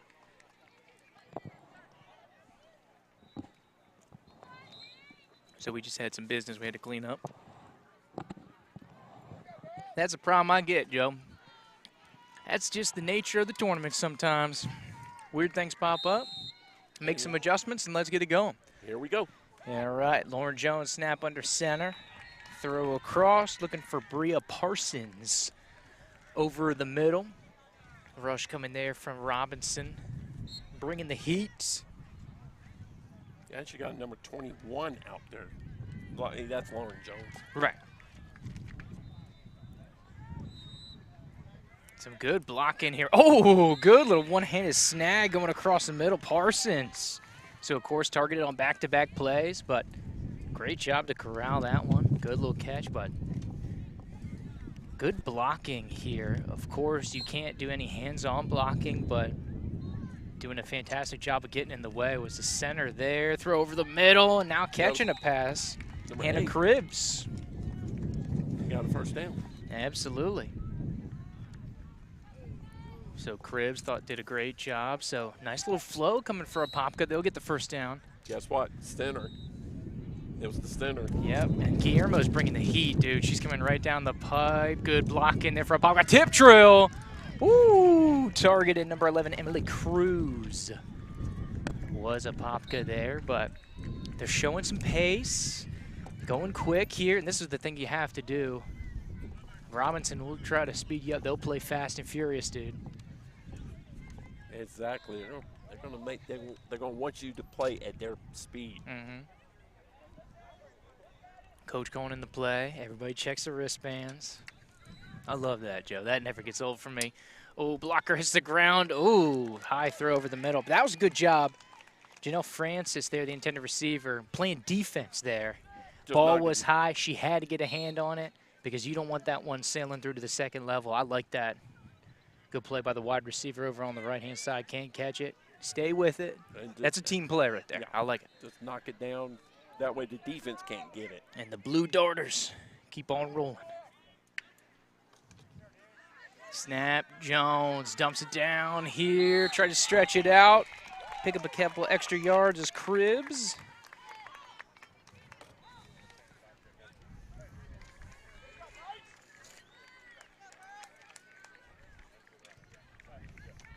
They get one first down on the drive. Now we'll see with their punt. Getting ready to blast it away. Oh, that was wild. Have you ever seen that, Joe? No. What in the world?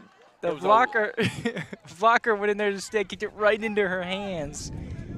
And Kiera Logan is a de facto return off the block. And she didn't know what to do. Good. Nobody knew what to do. A good heads-up play by Apopka. They pulled the flags because she is a returner. She can advance the ball in that play. It's a good play by the Apopka return team, but Alonzo, fantastic field position. No, Robinson. Excuse me, Robinson. Fantastic field position to get things rolling.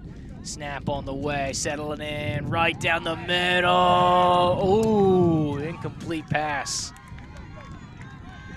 Targeting Manasvi, and she is quick, dude. Of course, leading receiver. I think she's got, what, 35 receptions on the year coming into this one. Good sling by Hayden Spano. Sophomore and junior, to think. Sophomore quarterback, junior wide receiver. It's going to be a dangerous combination again next year, too, Joe. They just don't rebuild. They reload. Absolutely. That's the first down. Stretches it out. Yep, able to move the chains on the overside of the 20. Little sprint out to the right.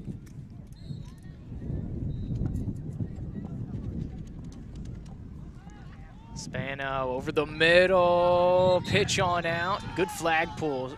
I believe that's Parsons. Good job. Tried to deny the ball. Able to make the quick pull before the pitch out. I like what I've seen from Parsons so far. Talking about the youth movement, Joe. Parsons, also a sophomore here for Apopka. Yeah, they're doing a nice job staying at home. They're not giving up the big plays so far. That's you know it's coming. You know it's coming. Yeah. Here comes the pressure. Throwing out to the perimeter. Incomplete pass. Good rush there from Apopka. I believe it was Miracle Man on the pursuit there. The senior was 24 on the rush. 24 was on the rush.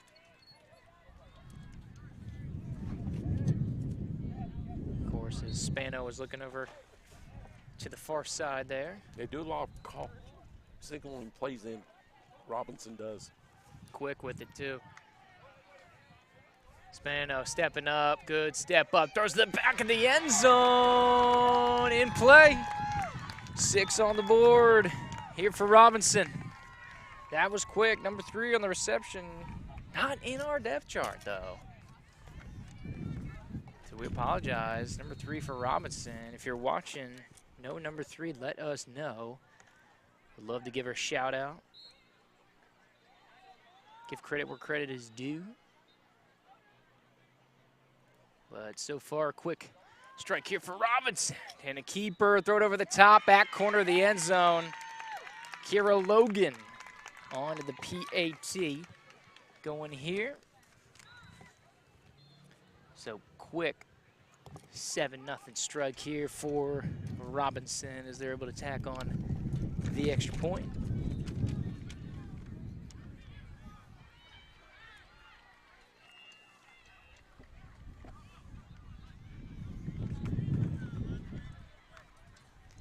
So Apopka take over here. Well, I can tell you for a fact, Alonzo's already struck next door. So this, of course, will clear up tomorrow morning's matchups. Once we get through this window here in the gold bracket, we'll know both of our semifinals going forward. Throw out to the perimeter. Slang looking for Francis on the near side.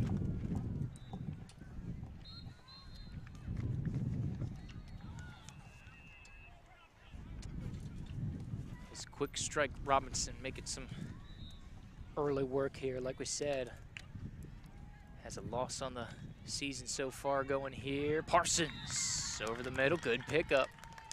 It's gonna leave her just short of that first down line to go.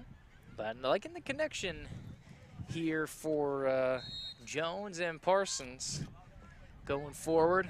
A little 21-12. Some good stuff.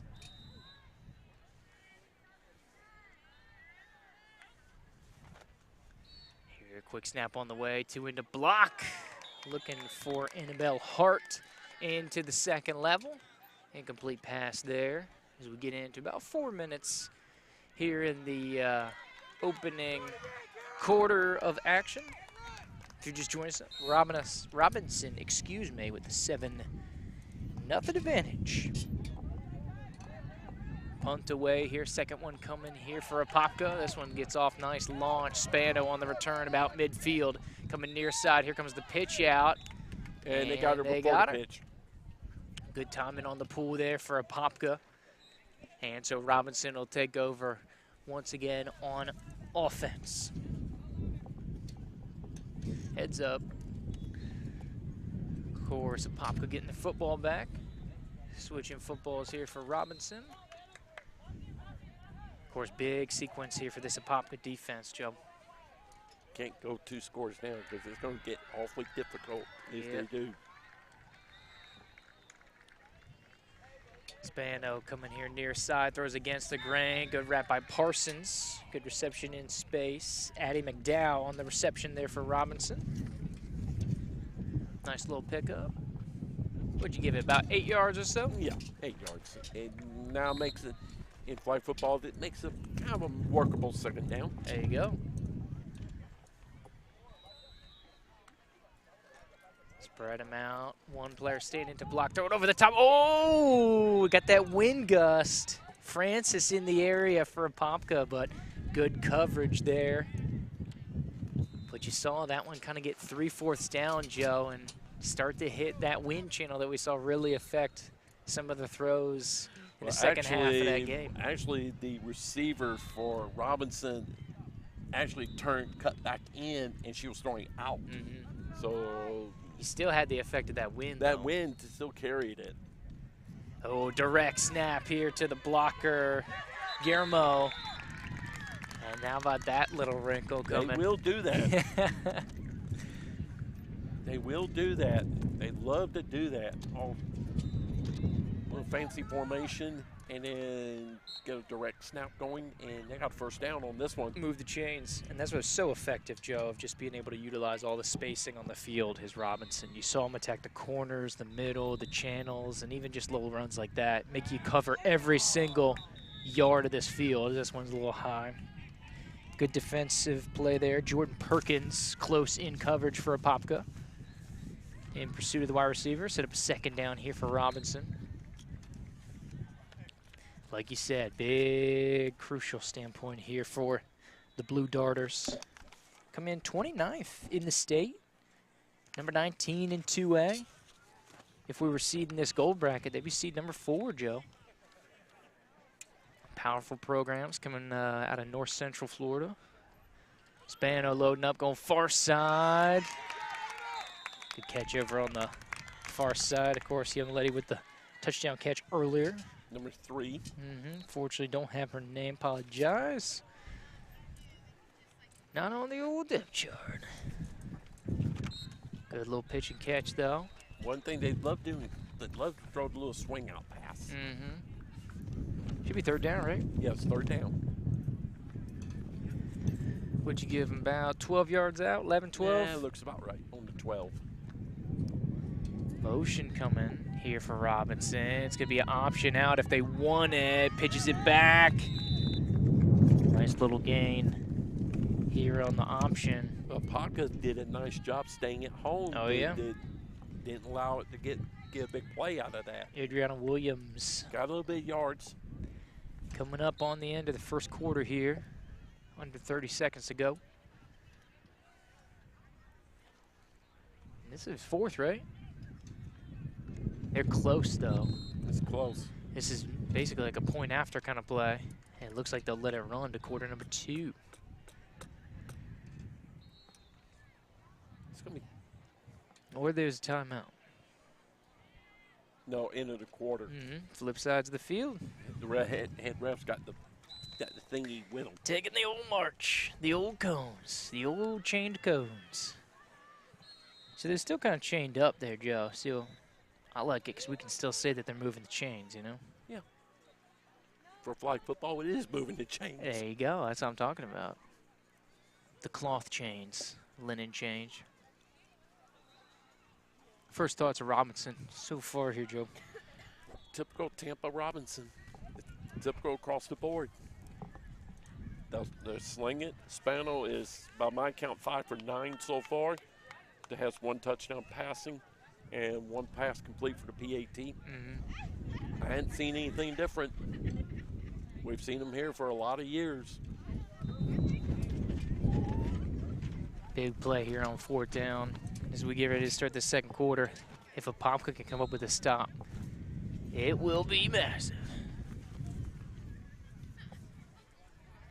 See what Robinson has in the bag. And this is where you see.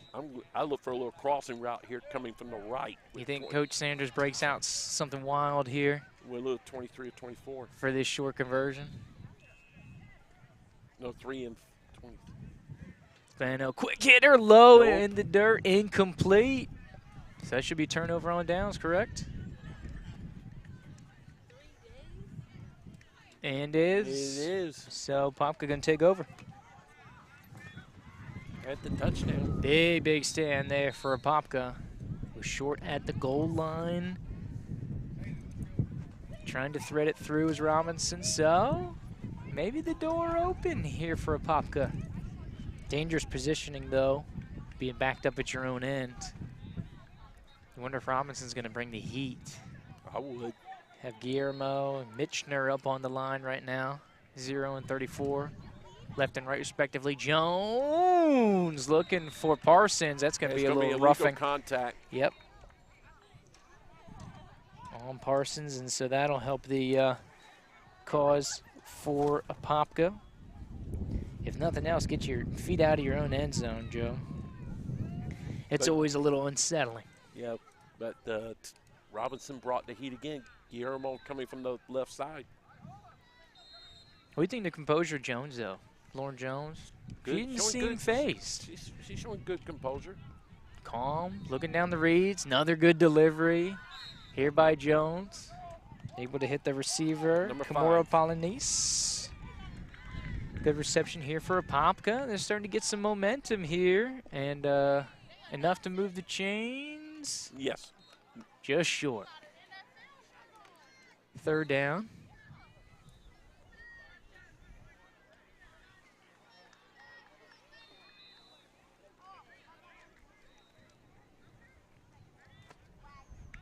Spread them out. 2 in to block here for the Blue Darters. Jones shovels it. Looking for Cribbs, but incomplete on the pass there. It's a tough one for Apopka. Of course, coming in 7-1 this year. Lone loss, like you said, to Steinbrenner. And they're going to go for it. They're right there at the yard line. Roll the anyway. dice. Try to throw it back against the grain. Spano interception. Flag pulled. So that's big one for Robinson. Yeah, we do have a flag, I think. That's just I believe that's Jones's flags on the ground. Yeah. So flag was pulled, so just inside the 20. Robinson already on the doorstep here after the takeaway.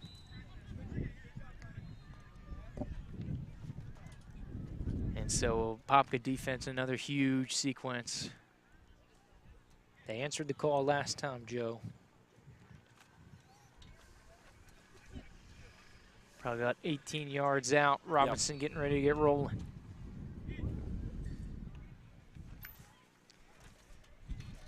Two stay in the block, going over deep in the middle. Chasing back, and Francis putting the pressure on there. But number 3 for Apopka, that's Francis. Francis. Yep. The receiver for Robinson, saw her coming. Oh, right yeah. in the corner of her eye. Yeah, absolutely. She pulled up a little bit. Good defensive play, so 2nd down and long, or 2nd down and goal. About 18 yards out, Tries sling. again. Oh, look at that catch. Oh, Francis. They go back to the middle of the field in the takeaway, and an unbelievable catch by Francis. Interception, and the Apopka defense stands tall for the 2nd consecutive time. Monster takeaway for the Blue Darters, and how about that? Joe, that may be the catch of the day. Yeah, not just this game, but including the game before. Mm-hmm. Unbelievable catch by Francis. Because she doesn't get it, it's a touchdown. Absolutely. Sophomore Janelle Francis with a fantastic takeaway for Apopka. So it looks like they're going to switch up a quarterback. Francis is the new QB now. Jones is going to be in the wide receiver. They're going to throw to Jones. And like a tight end, a little crossing route, utilizing her height. Good little pickup. 2nd down and short to go for Apopka. You like the switch here? Yeah.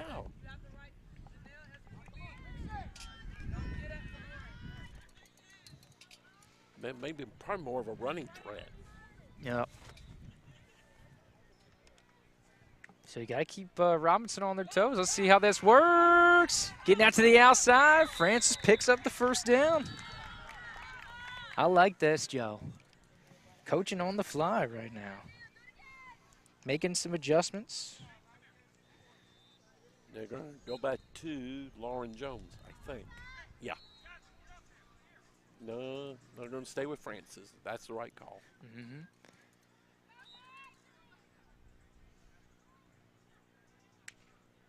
Clap on the way, snap on the way. Francis, little read progression. Oh, good Nice catch by catch. Jones. And then turns back in against the grain. Great hands by the starting quarterback turned wide receiver. And this is an interesting twist. I'm liking this look here for Apopka.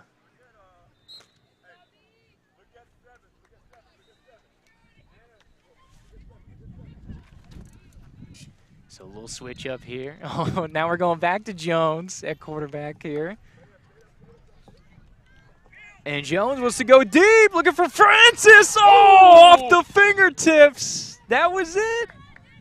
That was 6. Ooh, man, beautiful play call there. Game of inches, Joe. So close. Woof. Had a touchdown. There you go. And you don't get many chances against the big dog like that. I guarantee you they'll come back to this again Ooh. somewhere. Okay, so now we're switching. We're going to stay with Jones as the quarterback, as we have a complete formational shift coming here. Coming near side, Annabelle Hart, number 1, is going to be your outside receiver. Francis in the slot. Over on the far side, you got Polynice. Snap off and away, still Jones. One rusher, hitting Francis. And this combination, this is producing some fruit. 4th down, let's see if they go for it. It was 4th down and short. If they had the interception last time. I go for it. What you got, 1.5 yards to go here? About 2. Joe's going soft 2. Soft 2 Go. on the conversion. I go for it. You got nothing to lose. So Jones is going to be quarterback as she was in the last conversion here. Look over to the sideline as we dip under 5. Active coaching here. Here comes the snap game on the rush. Jones gets it off. Sliding effort. Out of bounds. Oh, good catch by Francis. They're going to say out of play over here on the near side. Ooh, game of inches, Joe. Game of inches. But I think we found something. Apopka got some good momentum going here, changing the quarterback, a little back and forth there. Keep Robinson on their toes. Let's see if the defense can come up big. You think Robinson shies away from the middle of the field now? No. You don't think? You think they go at it? Because that's not their ammo. They love that deep action there, down those hash marks. Good catch by Manasvi there, the junior wide receiver for Robinson. Like we said, I think she was coming into the game. What was it, 35 receptions was the number that she was coming in with? Something crazy like that. 35 receptions, 8 touchdowns. Snap on the way. Spano loads up, deep down the left. Ooh, Francis in the area again. Incomplete pass, looking once again for Manasvi. So set up long. 3rd down. Need to get to the 20 to move chains.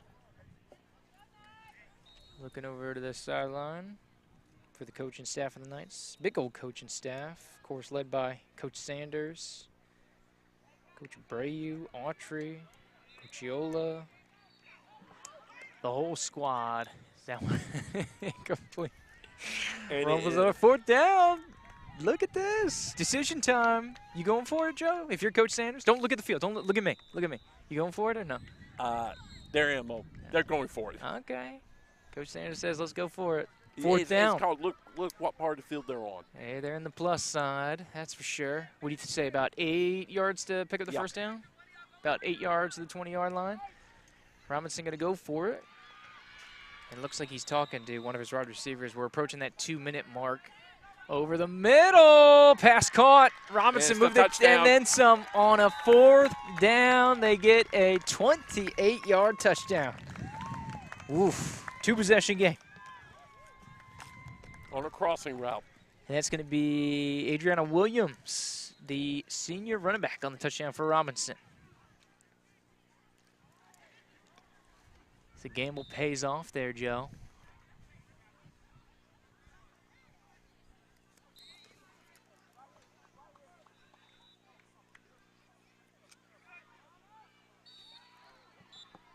PAT, no good. So we'll stay at 13-0. Here as we get into the second quarter. So I believe we're under 2-minute mark. Just got the heads up from our cameraman, James Ward. And that's tough here. So for Apopka on the flip side, of course, Robinson going to get the ball to start the second half, Joe. Got to go down and score here. Because if you get into a 3-score game, You're in deep trouble. it's tough sledding against the reigning 1A champs. So they're going to start with Jones, number 21 here at quarterback. Look for Francis. She's been the favorite receiver here. Back to the center. Nice little dump off, Hannah Cribbs.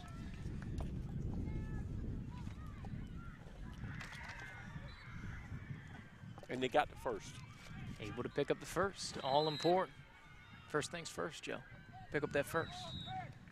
See some other teams getting ready for that final matchup. Wharton warming up. Well, we got Wharton Bellevue. Is that Yeah, nightcap? that's correct. Nightcap here. Silver A bracket on the deck. Jones tip drill. Oh! Most had an interception there. Addie McDowell, the junior DB in the area for Robinson. Minute 39. Off the incomplete pass. Of course, clock will stop. And got some college coaches in the house doing some scouting here. Thomas University.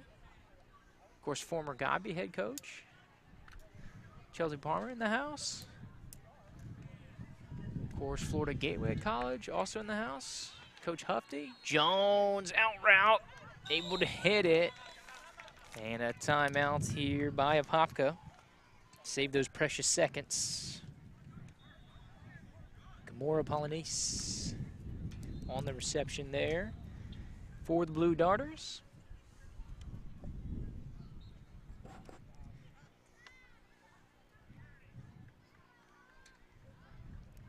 Beautiful night here at the FSU Oh, yeah. Recplex. Weather much better than a year ago.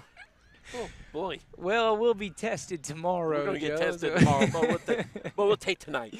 We'll take it while we can. Because we're going to get tested. Live good while the living's We're good. going to get tested tomorrow, Yeah, absolutely. especially by afternoon.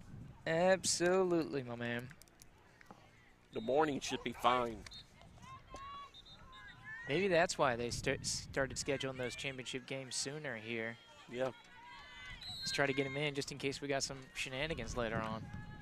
It's all becoming clear now. Jones loading up for Apopka. Wants to go deep. This time it's Francis. Oof. Another deep shot. So close for Apopka. It's going to bring up 4th down.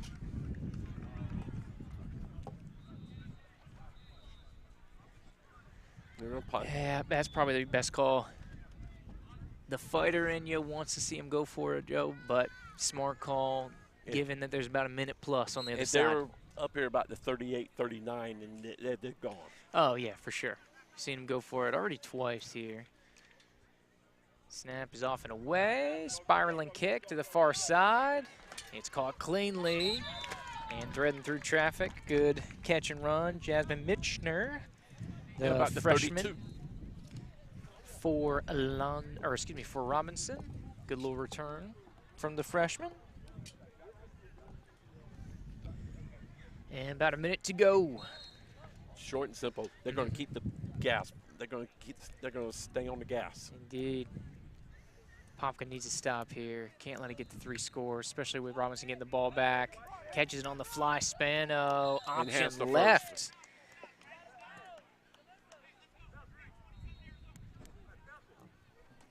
They're going to go quick. Mm-hmm. I say they're going to keep the gas on the gas pedal. Like you said, pedal to the metal. That's not just aggressive set. That's play calls. That's everything. Oh, a little shuffle pass coming across the middle. Weaving in and out of traffic.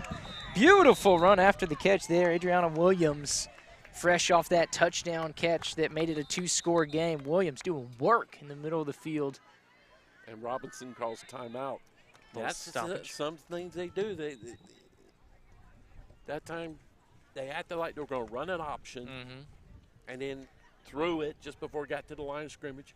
Forehand, a little shovel pass there. Yeah, and got a very good run out of it. When you can set up that misdirection in flag, you can get a good crease. You can do some damage. And they're doing some serious damage. But that's what makes them so good. Makes you wonder if they're getting ready for a shot, Joe. Couple options, a little across the middle action. Makes you wonder if they're going to try to give it a ride here. Just before halftime, time winding down, under a minute. I bet they come back with that crossing route again. Somewhere.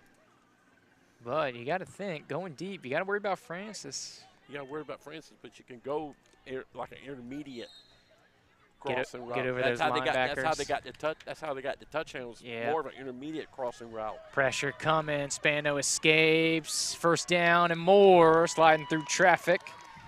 Good pull there by Sienna Pencil.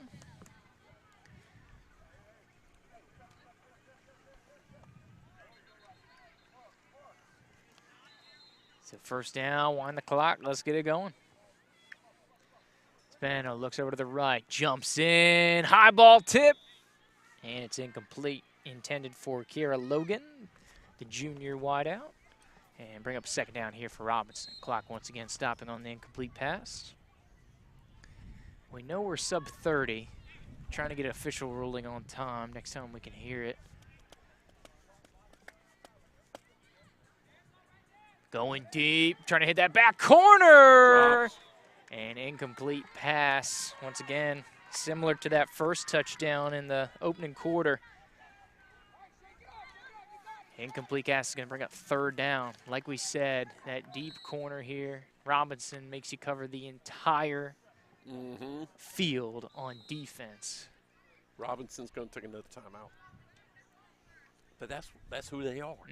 They make you play the whole field. And you can see, of course, we talk about, elite, often overused phrase, but, you have the Robinsons, the Tampas, those Tampa teams, Newsome, of course, the big gold bracket champion last year. Of course, Alonzo on the other field, who we'll see later on this weekend.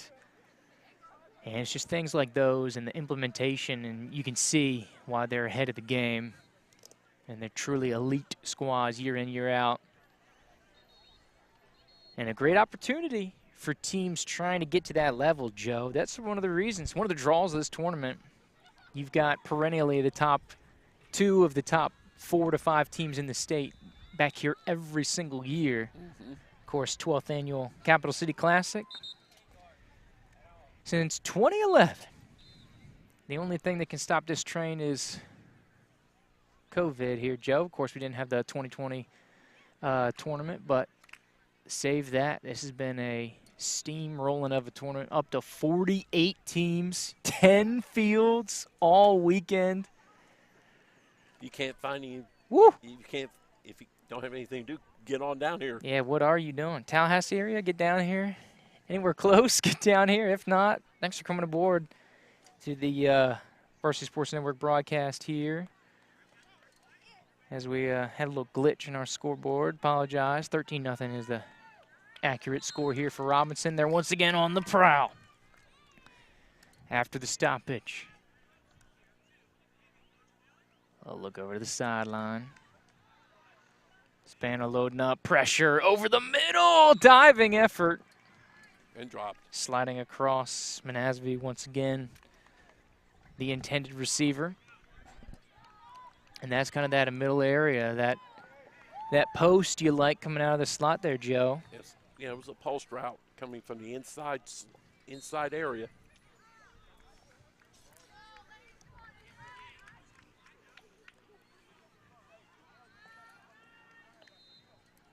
Apopka trying to hold on and finish out the half strong. High jump ball once again. Looking for Williams, trying to add TD number 2 to the mix. And they held him. And turnover on downs. Apopka stands tall again. See if we want to try to get a reading here on the time. We know we're getting tight up on it towards the end of the half as Apopka taking over. So an opportunity, a little quick strike here for Apopka. If they can get some, oh, this one bounced up. Francis able to corral it on a little jet sweep. And that busted the play up. The timing and everything. So short gain there. It looks like they got back to the line of scrimmage. And timeout called by Apopka here.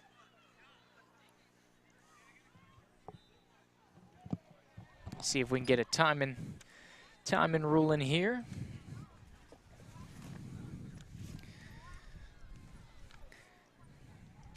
Of course, the want to know about the upcoming action for these teams. Winner to play either Fort Pierce, Central, or Pace. So we're trying to leaf through, try to track down these scoring updates, which is a little tough, Joe.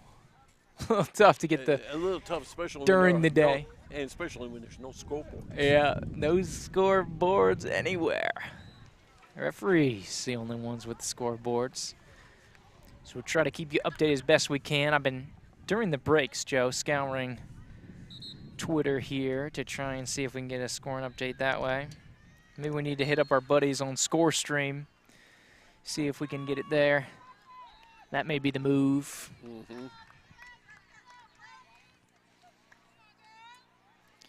Apopka back at it. Second down. Second down, like you said, Joe, for the Darters, the Blue Darters from North Central Florida. Jones buying some time in the traffic. Little bailout. Hit Francis on the wheel route. First down. And so they will stop the clock temporarily. Oh, did not get it over the play. By the time they ran the course, we are to halftime. So 13-0 is how we will get to the break here in the Varsity Sports Network presentation of the Capital City Classic. Andrew Joop, Joe Ward, James Ward. We're going to jump out for a quick commercial break.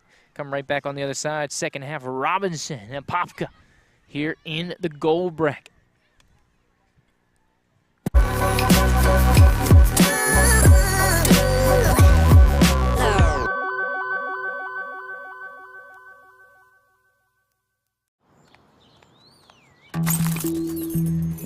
Marijuana can impair your ability to drive, and that affects much more than just you. Drive baked, get busted.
Marijuana can impair your ability to drive, and that affects much more than just you. Drive baked, get busted.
And we're about to get rocking and rolling here. Back, resuming second half play from the Capital City Classic.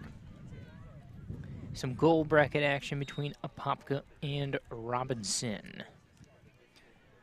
So, of course, we did get a score update. Pace was able to take down Fort Pierce Central 20-7. So the winner of this game will play the Pace Patriots out from the Panhandle.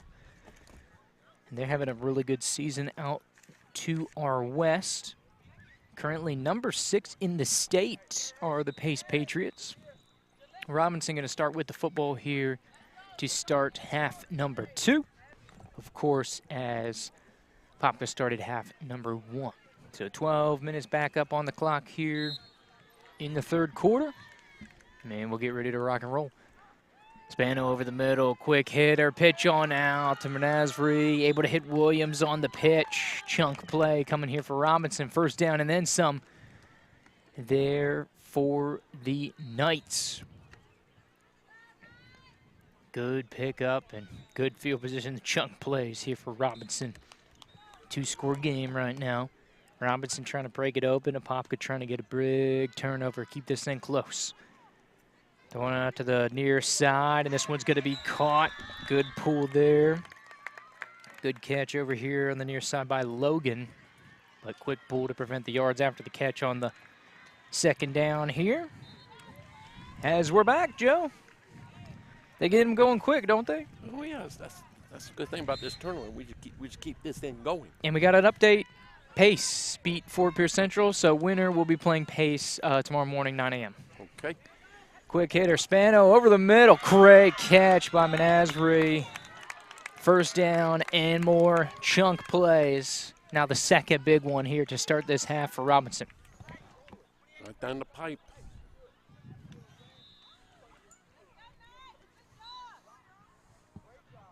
And that's kind of that little corridor they've been attacking, the second level of the defense. But trying to keep it in front of that deep, deep defense. Keep it out of Francis's way. Throw over the middle. Parsons in pursuit. And they get a first. Good pull there, but like you said, not before the damage was done. Beer Parsons on the pull there. Reception by Eddie McDowell, the junior center for Robinson. So first down rolling here for the Knights. Look over to the left. Once again, McDowell. This time Here by goes the pitch on pitch. out to Williams. And, of course, ball hits the turf.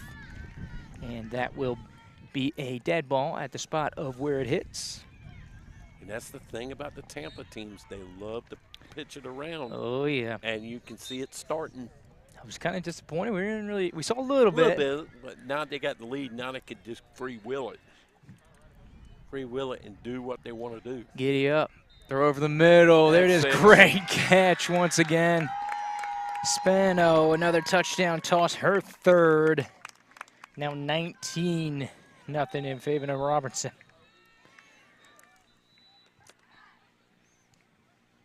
They're keeping pace, Joe. Little post route, right? Post route inside receiver. One score in the first quarter, one score in the second quarter, And now one score in the third. and now one score in the third. Spano looks to go on the bootleg to the left. Looking And for throw the fastball. Masbury. And so we will stay at 19-0. Try on a little sprint out and throw a fastball where it really didn't need to throw a fastball. So this one is no good. Really the only blemish on the Robinson record are those Missed extra two points. PATs, unsuccessful indeed. But the machine still keeps on trucking. So Apopka still a chance to answer here, Joe. Of course, trying to carve into this one. This has been a tough nut to crack as the Robinson defense for a lot of teams they've been playing. Only led up 3 touchdowns this entire season. And there goes Francis. Weaving through traffic, good pickup. That's how you get it started. Pick up by the Blue Darters there, put them good. What about 30-yard line, you think, Joe? No, just a little past the 30. Oh, okay. Didn't see the cones there. About the 31. 31, yeah, so about 9 to go here. First down, Jones in at quarterback. So we saw a little shuffle. There was a little Jones, there was a little Francis going there in that second quarter. Back to Jones here to start half number 2. A little dump down. Good catch in traffic. Parsons over the middle, or excuse me, out to the left. Good reception there. Very, very close to the first down marker. Second down coming for Apopka. About 7 minutes to go here in quarter number 3.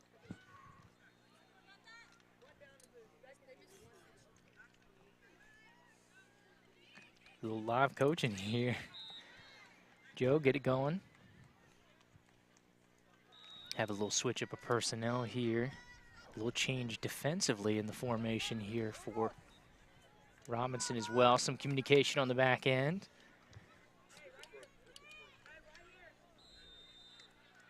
Second down and short. Oh, good catch on the high snap. Jones over the middle. Good reception there by Cribbs. But way to save that. Jones able to high point that snap, Joe. Otherwise, that's going over her head. That's a big loss. Exactly. So not only making the strike, but to start things off, keep it in front, allowing yourself to make a play. Great play by Jones there. And another reception by the center. Absolutely. A little leak out of the center. I'm waiting for them to take a little shot here. Keeping it short. Jones loading up over the middle. There's Francis. Stretches out. That looks like another first down. Good movement. Blue Darters got some inspiration at halftime on the charge. And it looks to be first and goal from about the 19. So 19 yards out from pay dirt. 19-point deficit. You can't get them all back in one score, though, Joe.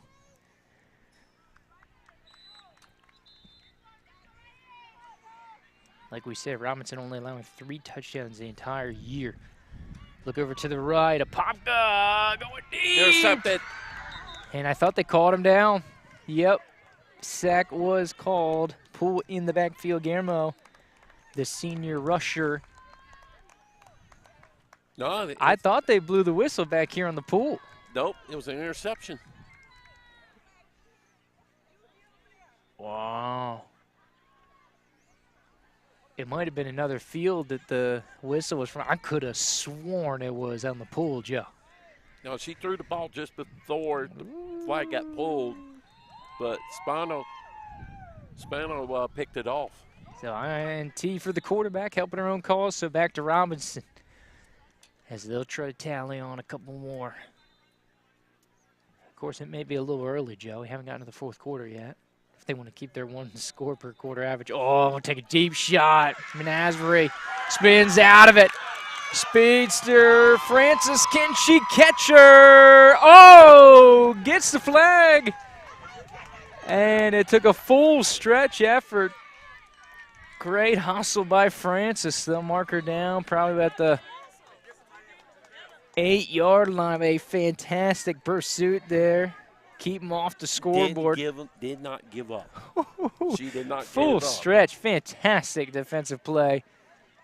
And that's just not good defense. That's just good effort there, Joe. No, it was a great play call by Robinson, and even better play by Francis. She didn't give up. Absolutely. So it'll be first and goal here.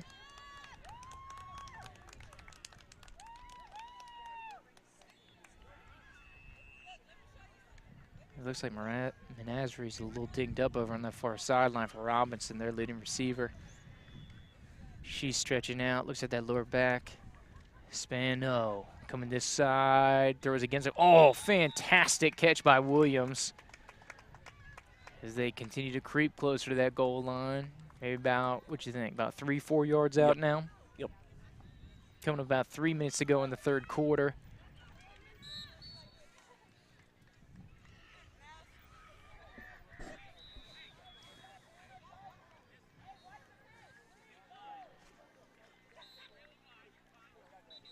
Should be second down, correct, Joe? Yeah, second down. Snap, spinning out, bootlegging to the right. Oh, fantastic pull. Parsons. Bria Parsons, the junior, excellent run, or excuse me, the sophomore, pull for loss. Able to get Spano. Fantastic play there defensively. Set up third down. Coming here for Robinson. Back him up a couple yards, too. So how about that? Due to the effort play by Francis, the good sack by Parsons now. It gets a little interesting. 6 off of the board for now for Robinson, which would have been a walk-in touchdown had not the defensive effort come into play here. Late adjustment. Spano talking to Williams. She'll thread out into the slot left. Pressure once again. Coming, little hesitation. Throws to the back of the end zone. Tipped up.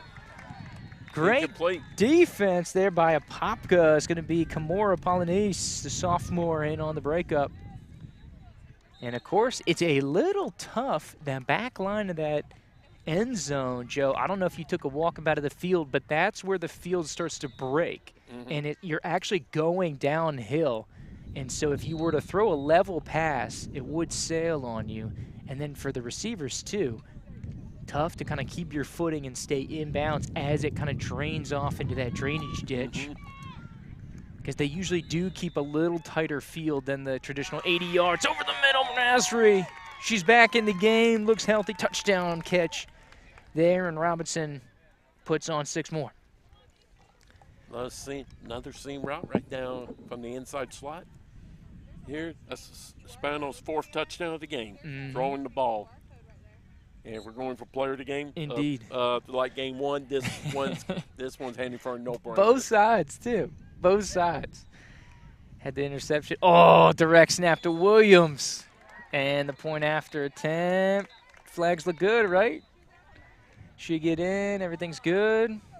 Tack it on. 26. So good little conversion. First touchdown conversion since touchdown number 1 here for Robinson. Pile up to 26-0. Pace awaits tomorrow morning. This is going to be a very good one. And Pace has got a lefty. I think Pablo is her last name. Can absolute sling it, Joe. It'll be fun to watch tomorrow if this one holds. And it looks like a little extracurricular there. Polynesia intended receiver for Apopka. And the faithful from Tampa aren't too big of fans of that call there, Joe. but there was contact. Yeah, there you go. And when he marks this off, this may be taking us to quarter number 4. And we're on flip sides of the field here. 26-0. The score counts here for Robinson and Apopka. Some gold bracket action. Like we said, Alonzo on the other field will be the last piece of the puzzle in the gold bracket that we're waiting for.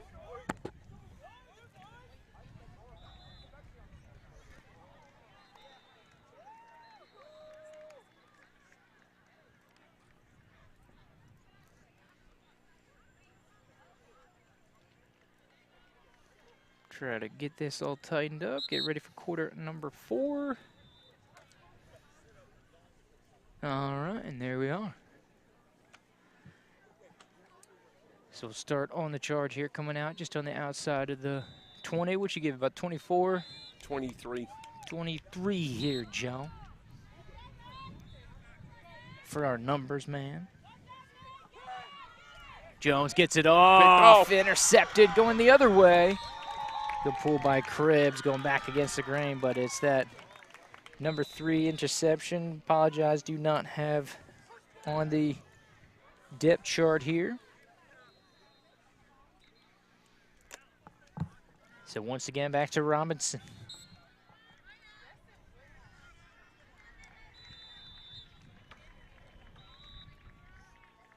You see some substitutions coming in here for the Knights. Looks like Williams will stay on the side here in this little formational package. So Coach Saunders getting in the mix.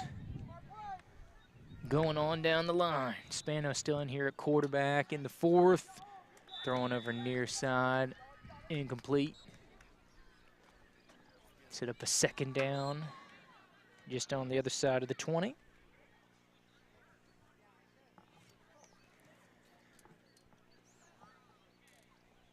As the pace of the game slowed down a little bit noticeably. Yeah, here in quarter number 4. They don't have to rush. Bleeding the clock a little more than what we saw first 2.5 quarters especially. And Asbury target over the middle, incomplete.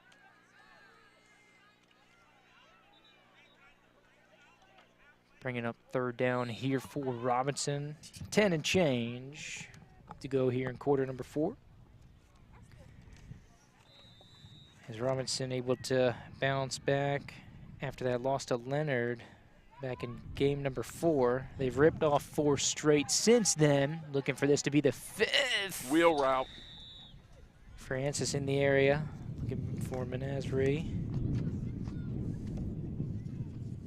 Of course, how about these score lines since that loss, Joe? 35-7 win, 45-0 win, 38-0 win, and then a tight one earlier this week against Newsom, 21-20.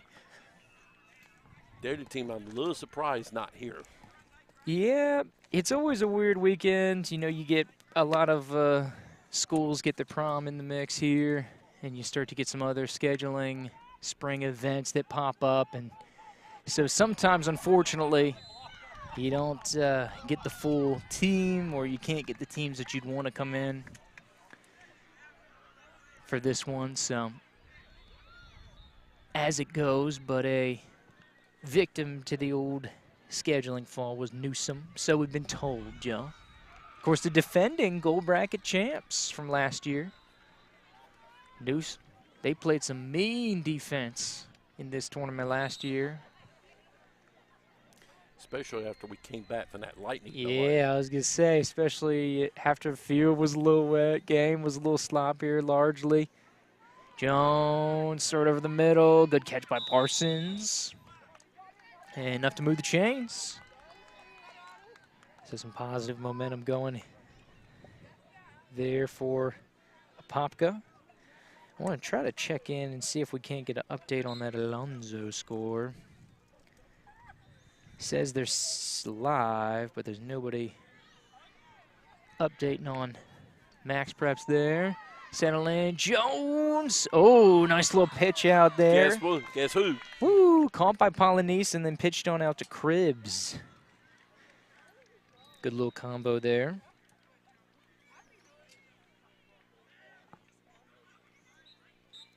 So it's up 2nd down here for the Blue Darters. Like we said, coming into the game, ranked 29th in the state. Jones, good look off. Coming back here to Polynice. Pull over on the near side, chipping away here. A couple more yards for Apopka.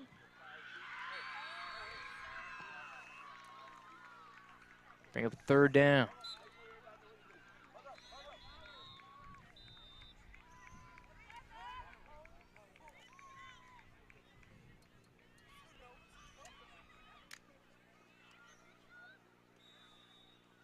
So what'd you think? About 10 to go? 11.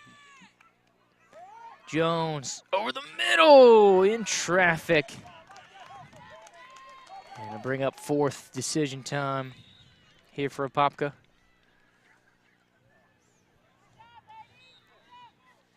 And they're going to go for it. I don't really have a choice. There's always a choice, Joe. Oh, but maybe a choice to think about the choice. So timeout. I think they'll get another opportunity if they want to kind of change their mind a little bit here. But like you said, why not? So I'm going to try to see if we can't get a little updated goal bracket in the mix here, Joe. Given what we heard earlier, the news coming out. There we go, fully updated. Of course, we advance Pace and Spruce Creek. Headed into the semifinals. Pace billed as the 2 seed. And looking good in their first game. But we're going forward here as we have one of our local Big Bend teams, I believe 1 of 10, can be DRS. Representing out here. I think they're silver bracket. Silver B, I think, this year. Of course, coming off that Final Four run, that championship run last year. Great diving effort over on the far side. There, I think it's McDowell. Rushed by Francis.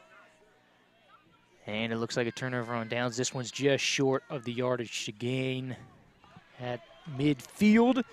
And so, due to the good defensive effort, turnover on downs here for Robinson.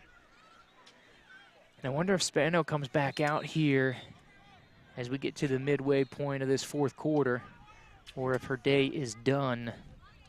And it looked like it is done as she'll stay on the sideline, making room for Paige Halverson, the freshman. The future is now, Joe. A little sneak peek of what we could see down the line. Year. Paige Halverson, number 10, coming in at quarterback here for Robinson. Smokes it over Joe Menagerie. Incomplete pass here. Bring up 2nd down.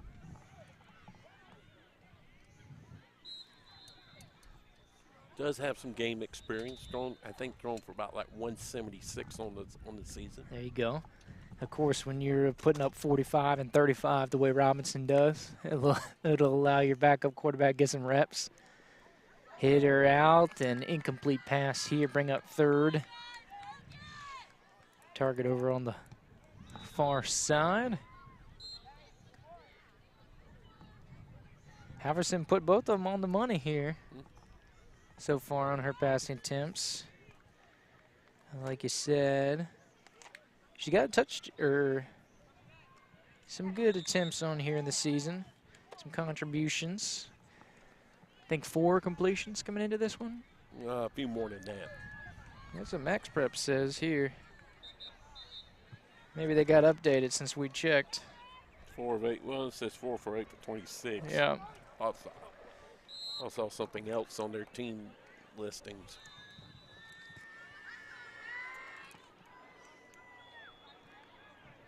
Fourth down. Another snap. Robinson wants to go for it. Deep over the middle. Tipped around. Couple players with some touches on it there for Apopka.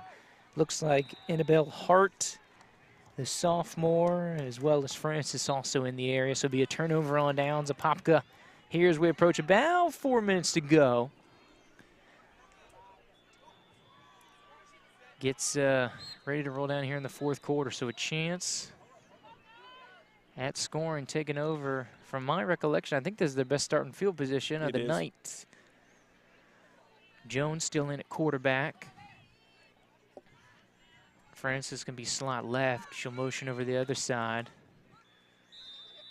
Here comes Jones. Quick hitter out to Francis. First down and then some. Over midfield. She's still got her flags, but football has been jarred out. And it'll hold her up where the ball hit the ground there. Nice little play call there. Yeah. A little bit of a wheel route going opposite way. Yeah, that had some like indoor football, arena football vibes to it. You see that in arena football a lot. When you get one receiver coming from the opposite side, and they just keep going. It's really a real route. Yeah, I like it. Nice little motion, nice little connection there. So able to move the chains. So Apopka getting into the danger zone here on offense. And Jones stepping up in the pocket. Good play, 34. Goes ahead and keeps it. Mitchner going to chase her down. Another freshman here for Robinson. No score update from Alonso. Has anybody even put a score up? That's what I'm checking. Some of these, at least on Max Preps, depending on the team, like we were able to get the pace score. Some of them are getting posted, but it's tough to do live and in the moment. Deep throw, Jones looking for Francis. A lot of contact here on the near side. And it looks like we'll get a flag here. Personal foul, legal contact. Yeah. It wasn't pass interference. I think it's a good call. This one going forward, so that'd be a chunk that Apopka would get. So it takes them very close to the first down marker. Maybe, what'd you say, 6? Yeah, it looks 6, about 8? right. 6. I think you had it right on the first one. 6 to go here on third down. Of course, need to get to the 20. Jones looking over left. Able to hit Parsons. First down there for Apopka. So she'll get out of bounds, and we'll stop the clock here as we're under 2 minutes to go.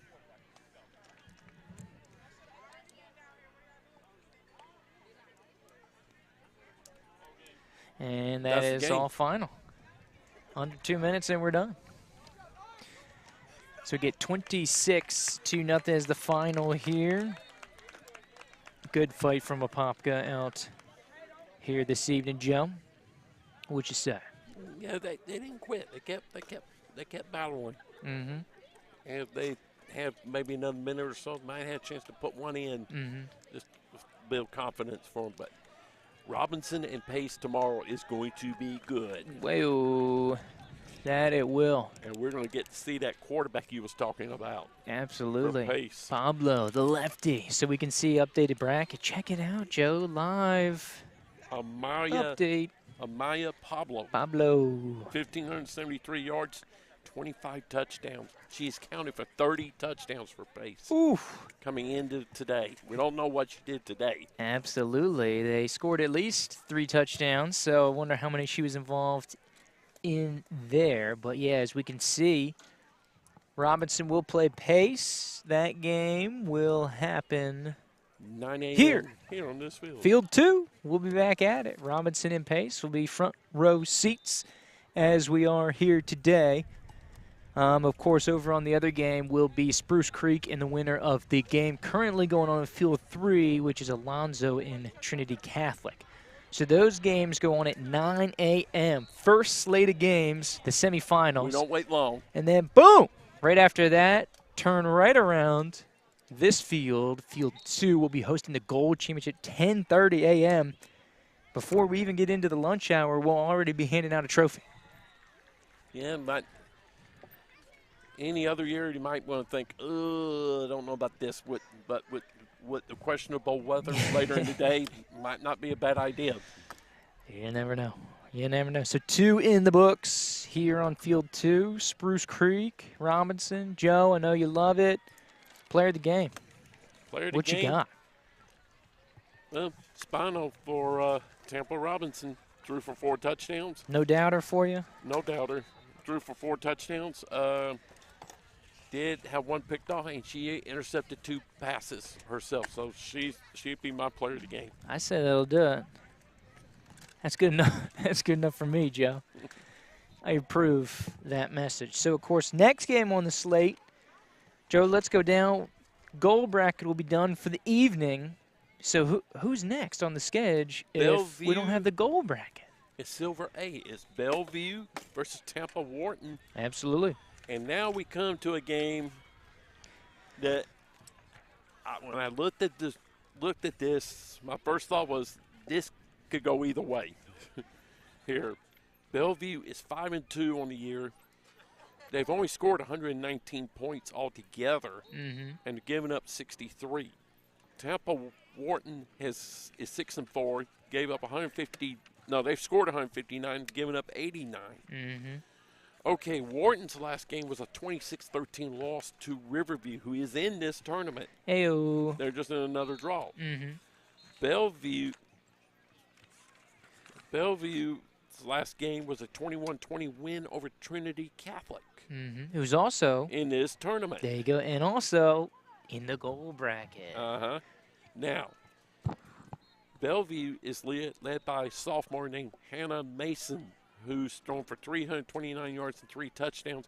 She also can play a little defense, 2 sacks, 3 interceptions.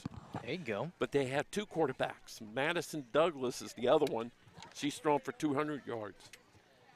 Their big-time receiver is Jakira Bostic, 23 rushes for 271, and 4 touchdowns. He's also caught 22 balls for 311 and 2 touchdowns. Oh, by the way, on Madison Douglas, she also can run the ball. 23 for 146. Okay. They got 2 defenders, Dantzler and Emma Brantley, between the two, 76 tackles. So that's pretty good. That's pretty good. Now, Wharton, 6-4. Haley Self is their quarterback. He's thrown for 1,634 yards and 22 touchdowns. Ooh, okay. But this is the player I've been waiting to see. Okay. And she is only a freshman. Okay. Sydney Steinberg, 44 catches, 667 yards. Oof. Averages 83 yards a game, 7 touchdowns. Also can play a little defense. 13 tackles, 4 picks. Oof, that'll be a fun one. This is one of those, either could be a low-scoring game or you're going to see a ton and a half of offense. Ba-boom. So we'll see. This is the action we get going here. Silver A bracket. Give you a sneak peek. Of course, we have that second cluster of games. Choctaw and Childs aren't going to play till tomorrow. So Childs, they have prom-related activities. So Childs will play all 3 of their games tomorrow. So, of course, Choctaw will be waiting on them.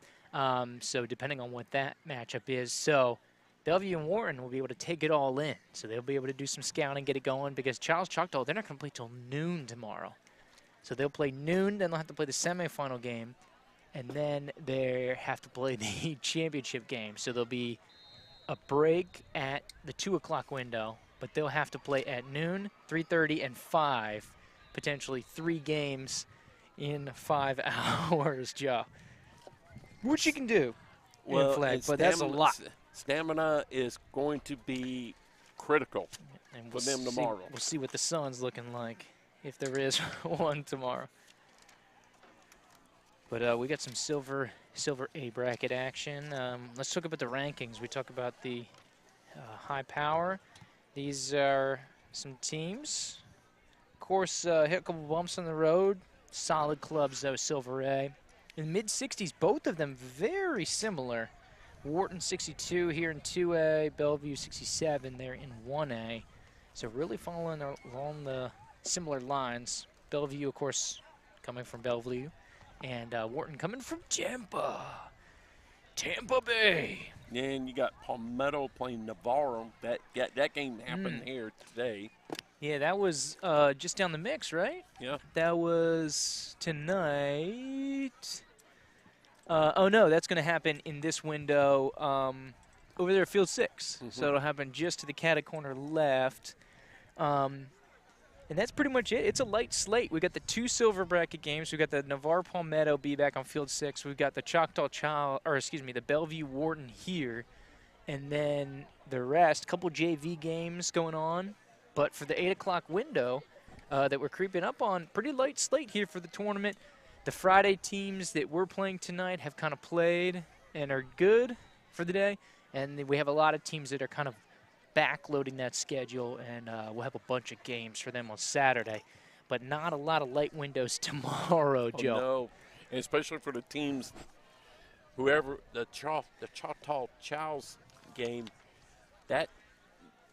those 2 teams, one of them, they're both going to have to play 3 times. Well, true. Yeah, they're playing 3. Well, yes. They're going to have to play 3. They're going to have to play 3 games. The winner will play in the semis at 3:30. The loser will play in a consolation game at 3:30. And then at 5 o'clock, one could be playing for a championship. The other team would be playing in a consolation game. Right. So tomorrow's going to be a long, busy afternoon. Oh, yeah. Weather permitting. I hate to keep bringing that up, but we know the forecast, and it's not promising. It But we're is gonna looming, Joe. Yeah, but we're gonna try reverse. We're gonna see if this works. We're gonna try reverse psychology and see if this works. It's going to be fantastic weather. The is what I've heard. The rain and storms will hit after we're gone. We're powering through. We're powering through. How we doing over there, James? You want to say something to the people during our intermission? I'm not joking. The cameraman, our boy James Ward, he thinks I'm joking, Joe, but I'm not. He says no. Nah. He says, I got the pictures. He says, don't talk to me, Joop. I'm going to do the pictures. You talk your nonsense over there. He wants to keep it simple. We got a fence between us.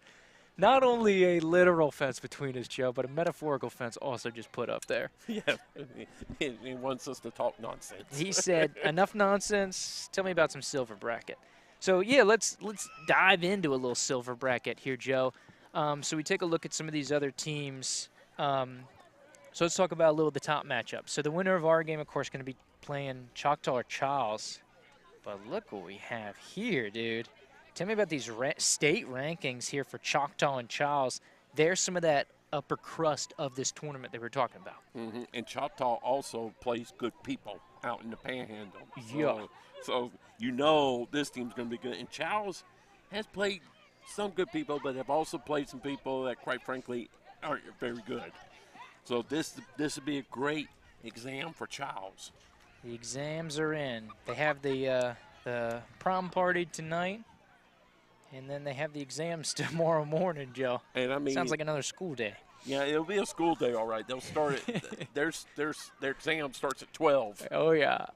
There we go. After we get the gold bracket out of here. Yeah, you talked about Charles' matchup. Choctaw.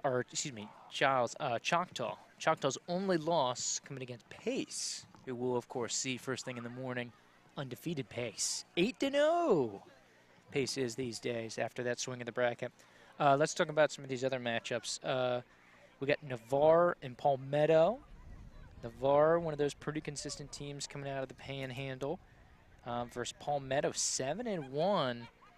Don't really know much about them. 21st in the state is Palmetto. We see kind of in that third bracket down there.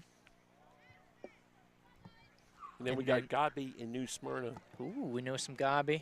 New Smyrna. That game. They're coming on the scene hot, dude. They're one of those teams, 26th in the state, 17th in their classification of 2A. If we seeded them up based on the rankings, they would be essentially your 2 seed, as you can see on the table here. In this draw. Absolutely. And who would you say? Well, Choctaw. So somebody has to be a 1 seed. Who would you say the top dog? Choctaw. I go Choctaw. I wish they were in the gold bracket. I think is a little more fitting for them. And, of course, according to their state ranking, which 6th overall.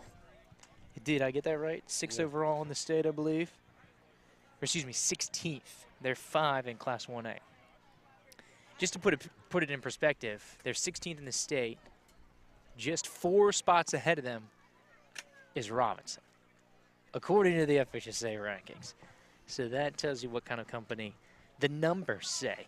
The numbers would kind of suggest Choctaw needed to be in the goal bracket. Sometimes things go as they go. You got to switch some things up every now and then. But then we'll find out the answer tomorrow. And that's the thing, is regardless of what you think, where the team will be, what bracket they think you should be, how good you think you are, where you are, every single team, regardless of your Robinson, Alonzo, Choctaw, Palmetto, New Smyrna, Charles, FAMU, Rickards, Gabi, everybody's going to get tested up here. And that's the beauty. There's somebody on your level, and somebody is going to get tested. We can kind of pull up that picture of the silver bracket rankings, and just to kind of show you what we're talking about, of course, the spread. If you were to seed these, you know, this would be the order of the seedings kind of going forward here. So we're picking in, these are state rankings, of course. So you have 114, 138 here, like we said, mid-60s as far as their classification. So on paper, this should be a really, really even matchup. This should be a really fun one going forward here. I keep thinking this could be one of those low-scoring games, or this could be a high-octane offensive shootout. I feel like we keep saying that. But one of these times we're going to be right. Well, we did get some scoring. Yeah.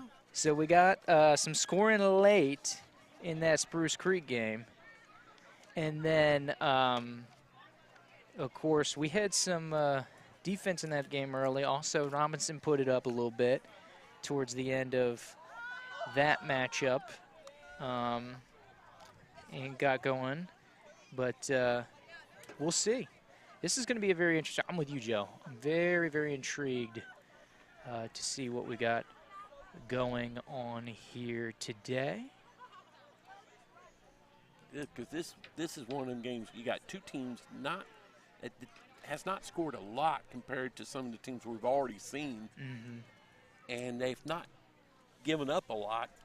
So it tells me this game could go one of two ways. You could get one in low-scoring defensive-type shootouts, or it could be last team with the ball wins. There you go. And just to get kind of the organizational stuff here, just so you know, Bellevue is top of the bracket, as you saw on that other graphic. So they are technically the home team, I believe, as we break up that bracket one more time. Top of the bracket is the home team, yes. So Bellevue, I'm going to put them on my right-hand side here. If that's okay with you here, Joe. Oh, that's more than okay. That's more than okay with me. So I got Bellevue as our home team. Let's chop it up for our visiting team. Wharton is what we got going on here. And we're getting ready for liftoff, of course. Game number 3 of the night. As we get going, trying to work this one out here for the Rattlers and the Wildcats. You ever seen a Wildcat fight a Rattler, Joe? Can't be pretty. Yeah, I was going to say, probably would not be. I wouldn't want to get into that mess. You get anywhere near that? I would do a strategic retreat. Run like the chickens. Get out of there. Get out of the way. Yeah. Woof. I would not want to be in the middle of this little dance. There you go. I agree. It's like you start just backing up a couple of steps, and then once you know you're safe, you turn around and you run like the wind. Yeah, absolutely. You'll find out you're faster than you think you are. Fear is a strong motivator, Joe. Yeah. And in some cases, like one year, my brother and I, we were out playing golf with some friends, and we were like on the 11th hole, and this big lightning bolt hit just over by the 3rd hole. You never seen people running for their lives like we did. Everybody in our group just we put the club, we put everything in the bag, and we put the bag over us, and we just took off like you never seen people run as fast as with golf bags like we did. I mean, we left in a hurry, and I believe James will attest to that. Absolutely. You Testify. was with us. Have you ever seen people with golf clubs over their shoulder running for their lives like that? We're getting some approval. Validation. We're getting validation. As we see the captains in midfield here, getting us going for a little pregame festivities. Kellavina Dantzler and Emma Brantley here for Bellevue Rattlers. And over on the other side for Wharton, we have Haley Self, the senior quarterback, and the rest of the gang here. And Wharton will get the ball first. Wharton starting with the football. Addison Kite also in there. Lena Albastami also in there for Wharton. And Ziana Hopkins, the senior. So it looks like a big chunk of those seniors, the captains here at midfield for Bellevue, or excuse me, for Wharton. So of course, as the home team, Bellevue is wearing the darker uniform, so you see them in their blue. And we gotta make sure we get these colors right here. Okay, traditional blue, royal blue. My mistake. Royal blue. And then over on the other side, Wharton with the navy shorts and the white tops. Navy numerals. James, we about to get this thing going? He said, let's light this candle. We need it. We need some light out here. Sun has set at the FSU Rec Sportsplex. Little nighttime is the right time. Nighttime is the right time. Silver A bracket. Let's get it going. Bellevue and Wharton. Wharton getting it first here. The Wildcats getting ready to rock and roll on offense. Getting ready to sling his self over the middle. And connection is true there for the senior quarterback. A good sling for her and a quick little reception over on the far side. I believe it's Riley Downs, number 5, the freshman. And a good reception there for a couple-yard pickup. That's where you get the ball rolling here. Little safe throw. Kind of get into the flow of the game. Yeah, I like it. That's what I like about when you start off with possession of the football. You have the first down is very short comparative to the rest of them. Allows you to get a little momentum going. Leads to some more offense, some more fireworks.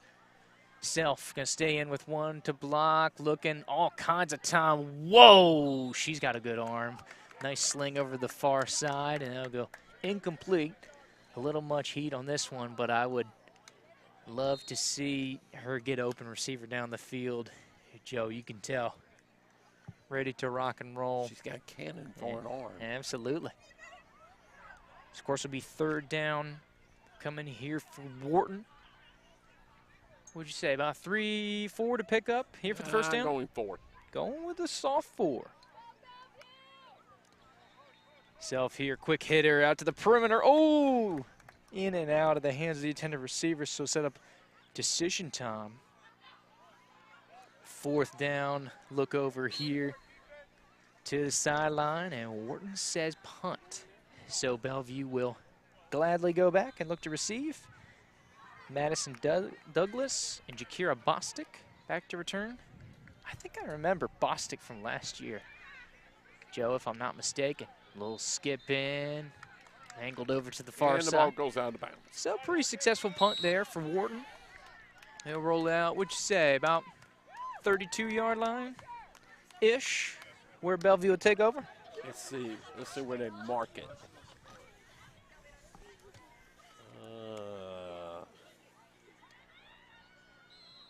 It looks like it's just over that It's just halfway over it. point. More about the 29. You think 29? So Yeah. it's more farther than closer? Because if the ball gets, see, the ball's on the orange one, so that's Right. 29. All right. You're the numbers guy. I'll decide with you here. Oh, good little handoff in space. The pitch back. Oh, looks like we're going to play. call her down. But great little timing there from Bellevue. Douglas with the handoff to Ribble over on the far side, and then the pitch out to Dunnigan. I thought that one was out. I thought she was clean, Joe. Small pickup regardless. Of course, I'm not calling the shots. That's what the Zebras are there for. And here comes all the motion. It's going to be like a read option, like, whoa, and then a backhanded flip. There is Douglas. And the ball Tosses that one. Ball is dead. So they'll get her. It looks like she's going to say she was pulled before attempting the pass. So she gained a little bit, and she was pulled down before the throw came on the way. So it looks like a third down. About 7. 7, 8, yeah, I agree. For Bellevue to get rolling. Snap on the way. Douglas looking to sling. Great catch. High pointed. Football over the line. Are they going to give it to her? It looks good. Fantastic catch though on the far side. Bostic able to high point that. And the sophomore just enough to get it over and move the chains. That's Douglas out there. The QB. Number 2, yes. Okay. And then a little shovel pass. Once again, looking for Bostic. And the pitch back to Douglas, the quarterback. How about that little play combination? Quick hitter, toss back, and then coming against the grain here. Back to your quarterback on the pitch back. That was a fun one. And nice little chunk, little pickup there here for Bellevue. Play coming in. Douglas gets the flags all straightened up here. We're about 4 minutes into the opening quarter of action here. Final game of the night. Of course, we'll have 6 more tomorrow. Good play. Have the end around. Yeah, great pull over there defensively. It's going to be Antonia Owls, the senior defensive back for the Wildcats. Off the rush by Jamin Ribble, the junior here for Bellevue. Play kind of developed late. Formational shift here. Coming over to the near side. It's going to be Bostic and Weirman. Your receivers outside and slot, respectively. Here coming on the motion. Ribble. Douglas going to keep it, trying to weave through traffic. Collision of bodies, but pull right around the line of scrimmage there. Short game. Able to tighten it up there. Looks like Copeland on the pool for Wharton. It's a 3rd down. So would you give maybe 15, 14, 15 to go here? More like on 17. Third? More like 17. A little longer? Yeah. It's a 3rd and long regardless. Look over, Douglas wants to go deep. Intercepted. Picked off going the other way. Number Lonnie 10. Trout, the junior defensive back for Wharton. So you wonder what kind of game we're going to get, Joe. We had a defensive stop by Bellevue, take away from Wharton. A little defensive struggle here in the first half of the first quarter. Through the first 6 minutes. They always say defense travels, Joe. Course coming in here from Bellevue, Florida, Tampa, Florida, respectively. A little travel up here. A little huddle coming from Wharton. Himself and the gang coming back out. Senior quarterback. On the rush, 2 blockers doing a fantastic job there. Self at the check it down, another interception. This one's for Bellevue. Hannah Mason, the sophomore with the takeaway. And a defensive showcase indeed, Joe. Just, she had time, waited for somebody to open, and then threw it, and Hannah Mason's just waiting on it. Surprise. Surprise. You got Hannah Mason had a beat on it. Bellevue dropping 6 in coverage. Trying hadn't to really blanket seen the whole that. field. We hadn't seen that. So they can take over. It looks like a QB shift here for Bellevue. Is that Mason in? Uh-huh. Got those nice orange cleats. Hand off to Douglas. Pitch out. Oh, Bostic catches it on the tip. Oh, and a double pitch back to Douglas. Once you bobble the first one, you might as well just try to get as much as you can. Don't try to turn it into a disaster, and they almost did. Did well to recover it, though. Yeah. Picked up a couple more yards. Another one of them Tampa teams that loves to pitch it around. Get the pitch out. Get the pitch game going. If you can't beat them, join them. That's what they got going on down in Tampa, man. They play some sharp flag. Oh, love the option out. And back to it. Oh, it's intercepted. Nope. Is it forward pass? No, the flag got pulled. Oh, that would have been big, Joe. I love the ball movement, though, from Wharton. Excuse me, from Bellevue. From Bellevue, my mistake. The flag got pulled before it got picked, and that was a dance. See, that's the thing I always harp on. You got to do the little things right. You cannot do stuff like that, because that could just as easily turn into a disaster. Oh, yeah, Melania Trout because was there. The junior on standby. She had a lot of room in front of her. Yeah.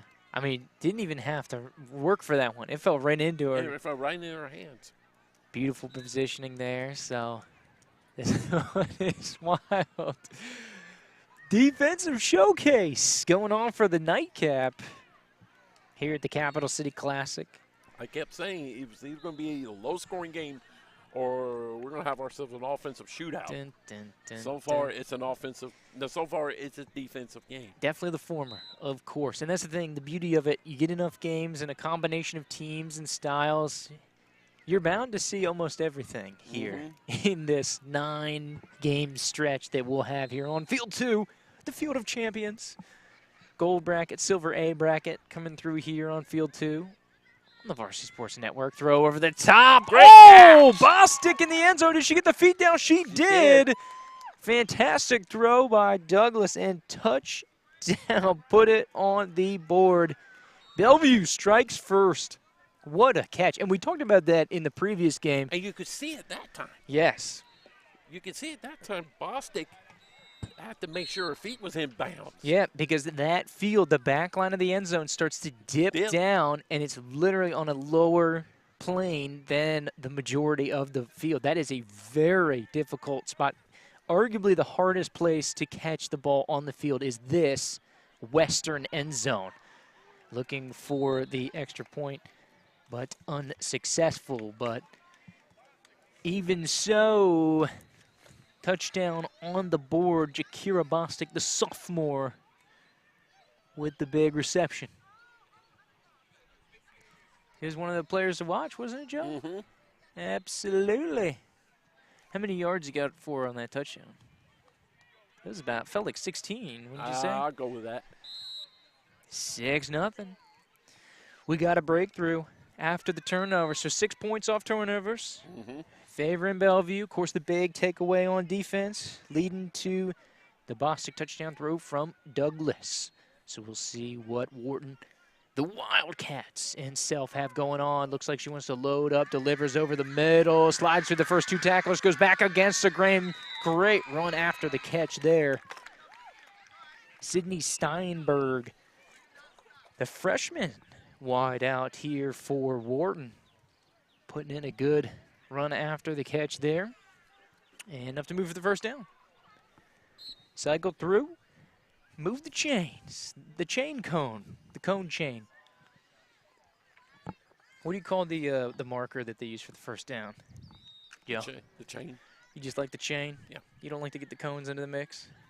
Not even a little bit? Yeah, we'll go with the chain. It's all about the chain. Chain guy? Yeah. Heard. All right, Self. Once again, getting it going. 2 stay into block. Bellevue only brings 1 on the pressure. Good catch over on that Wharton sideline. Able to high point that one. I believe that's Ashton Stubbard. Was that 13, Joe? Junior wide receiver there on the far side. Stubbard. Yeah. Good catch there. Nice little gain here for Wharton. Of course, needing to get to the 40 here at midfield. So we got about 90 seconds-ish. Minute and change. in this first quarter of action here in the nightcap. Like you can see, it is quiet here at the FSC Recplex. There's only 4 games going on right now in the entire complex. We got 10 fields, 40% capacity right now, Joe. Self slings it out near side. Good catch. Scoop off the turf. Addison Kite, the senior wide receiver.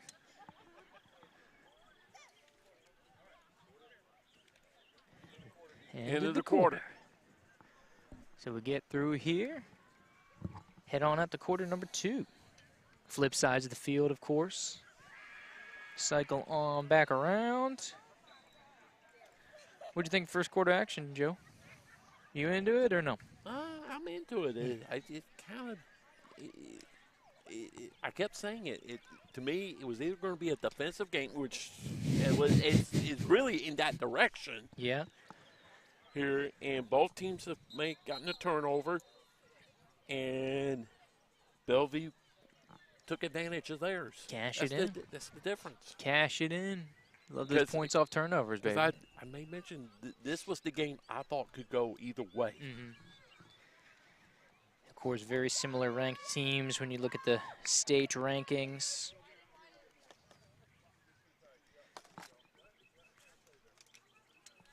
So, of course, is one for the resume, too, Joe, when you're trying to pile up those playoff points. Self slings it. It's caught. Wow. Good catch. Enough for the first down over on that far side. Marley Trout, freshman wide receiver. So close over on that far side. Coming away with a deflection or interception over there was the Bellevue defense. That's what we talked about. We saw in those first 2 games, Joe, game of inches, my man. Tight windows that these quarterbacks have to throw into. We've seen so far. Douglas and Self going at it. Quarterback positions either side. So it looks like in a little bit of a slow roll here. More methodical here from Wharton, in no rush as we jump to the second quarter. Offsides. A little movement on the line here, so we'll have a personnel change. Bella Maurice, the freshman, coming in here for the Rattlers. You have any other Rattlers here in the state? I know we got Bellevue. I know we got FAMU DRS here in town. There is, I'm not aware of. I'm sure there's somewhere out there. You got it. If those watching us can send us that info, we there you appreciate go. it. Appreciate it. Good to get educated. Joe, you can learn something every day. Here comes the pressure. Self. Oh, able to hit the late evolving route. Flags go down, though. After the reception there, Steinberg, the reception here for Wharton, is Self puts it on the money. Last-ditch effort. Slings it out to our near side. Turns into a monster reception. I believe that's biggest play of the day for Wharton. It is. That went for big chunk of yards. About 25, 30-ish? I'd say 25. Yeah, so it's going to set him up for first and goal here early in the second quarter. Like I said, we wondered how Wharton would respond here, and it looks, according to this drive, looks like a good response. Self looking over to the left, throw in, traffic. Drop. Ooh, in and out. Ashton Hubbard, the junior wide receiver, the intended recipient of that pass.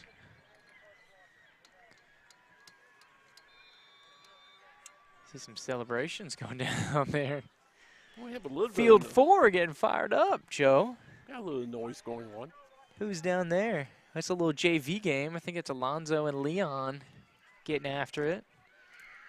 Of course, it's not just a varsity competition. JVs are here too. You're building, Absolutely. building for the future. This tournament's a good way of doing it. Absolutely. Pressure coming here. Self slings it over Touchdown. the middle. Able to connect Sydney Steinberg, the recipient, and we're all leaving at 6.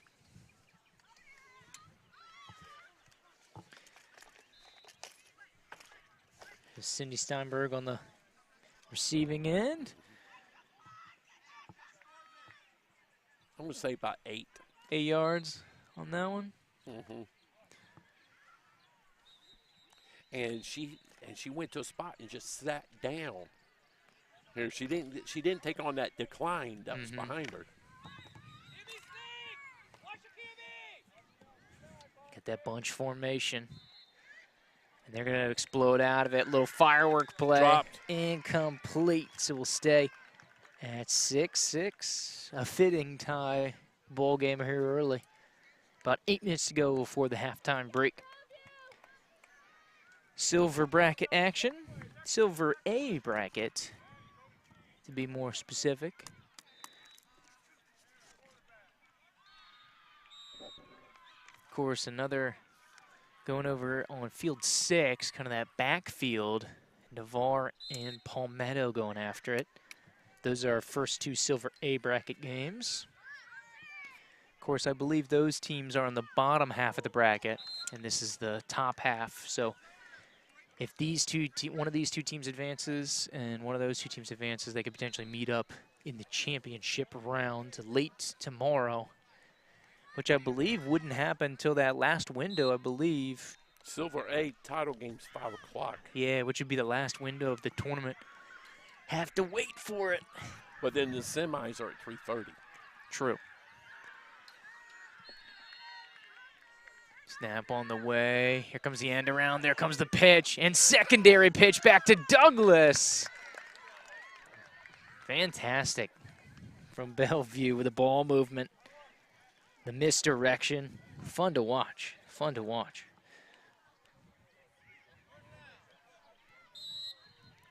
I feel like Bellevue fit right in with these Tampa teams here, Joe. Of course, coming in on the season, Bellevue solid so far. They're 5-2. Coming into this one, Joe. 5-2. Of course, tough 1-2 start, but rattled off 4 straight since then, including big win off of one of the gold bracket teams, Tampa Catholic, just a couple days ago. So they've already piled up 2 wins here this week, has Bellevue. Thrown over the middle, good catch, slipping out of the would-be pool. Oof, decleated. Rough one, Bella Maurice. Reception, a little extracurricular, but good catch and good fight through the contact. Now it'll definitely be legal contact. Yep, a little foul. Flag on the play there for the extracurricular activities.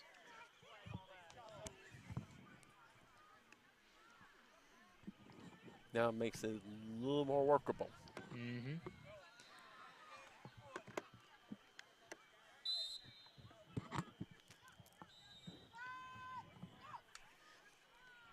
Ooh, Offsides. a little hard count. Like that. Getting about halfway through this second quarter. Gonna get real close to that 40-yard line. Here for second down.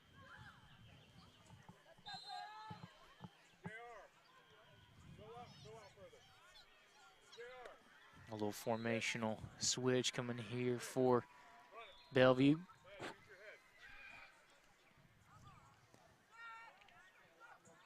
So this is, you really kind of open things up here. Second and short around midfield. Douglas is going to take it and rush.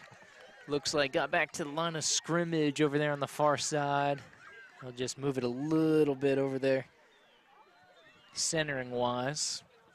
Good pull over there by Wharton. Defensively, pressure coming out of the back. Timeout. I believe it was Addison Kite, was it? Number 15 over there for Wharton. The Wildcats. Yeah, let's see if we can get a scoring update. I know the luck hasn't been great, Joe, as far as getting these scoring updates here tonight. Yeah. But we're going to keep on trying. Oh, yeah. That's what we do. And then what's not to say tomorrow, our luck may be a whole lot better. Dun, dun, dun. True. Do you have any predictions? I'm trying to get that goal bracket result for Alonzo, Trinity Catholic. Any predictions on that one? Alonso. Still cannot get that update. Maybe that Navarre game has an update that we can get. Says the game is live, but according to the score, 0-0, which is not necessarily incorrect. Back And here it's in caught. action, Bostic again. She's loose in the secondary over the 20-yard line, so she not only gets past the 40, but gets past the 20, and they skip an entire segment of first downs in a monster game here by Bostic. Set him up, but first and goal here for Bellevue, Great play. who's been cruising offensively ever since the, I believe that was the turnover that they had. What was it, their second drive? Mm-hmm. Or first or second drive that they had the turnover. Ever since then, been cruising with that lone exception. Bostic, of course, with the big touchdown. About 16 yards out, she put them in fantastic field position here. So we go under 4 here in the first half. Douglas wants to go to the back of the end zone. Tipped. Intercepted. Oh, and it's intercepted off the tip. Coming back out of the end zone, but a giant takeaway for Wharton. And they'll go touchback. Did not get out of the end zone. Tough to see the number. I believe it was 9. Steinberg, is it number 9? Yes. Yeah. So it's going to be Sydney Steinberg, a freshman defensive back with the big takeaway.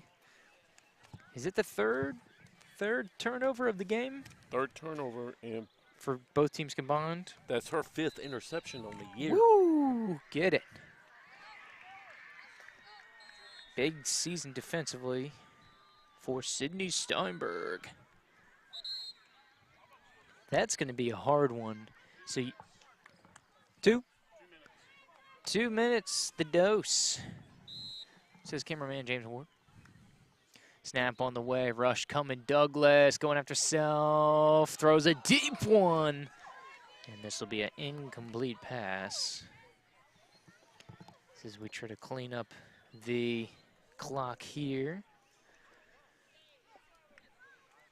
It looked like the 2 receivers stopped for a second because they were about to collide.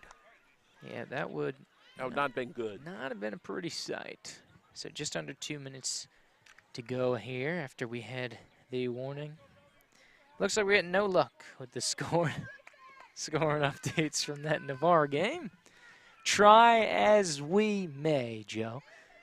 So back at it here, Self thrown on out to the near side, looking for intended receiver Ashton Hubbard. And this one will fall incomplete. So, of course, stoppage of the clock once again. Timeout. Looks like Bellevue wants to take a quick TO, talk things over. Who's on field 3 right now?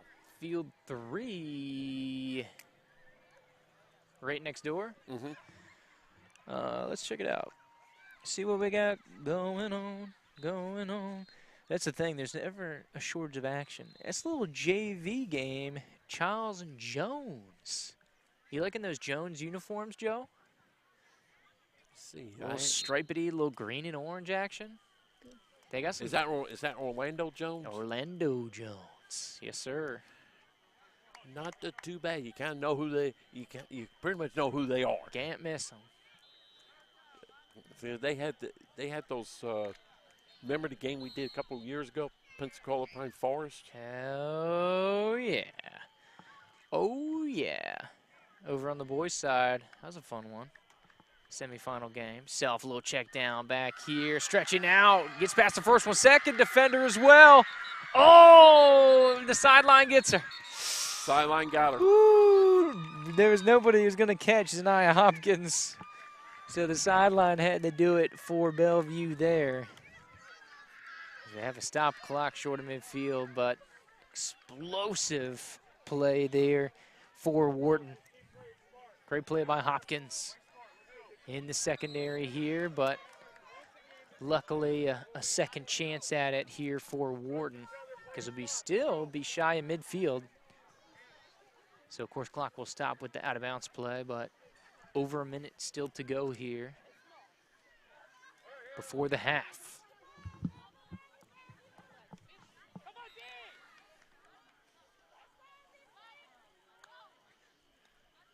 Look over to the right, Self, nice delivery, first down. Once again, Hopkins, the senior, the go-to wide out here. She pushed out of bounds again, so stop the clock, move those chains here, Joe. Just over a minute here in that second quarter.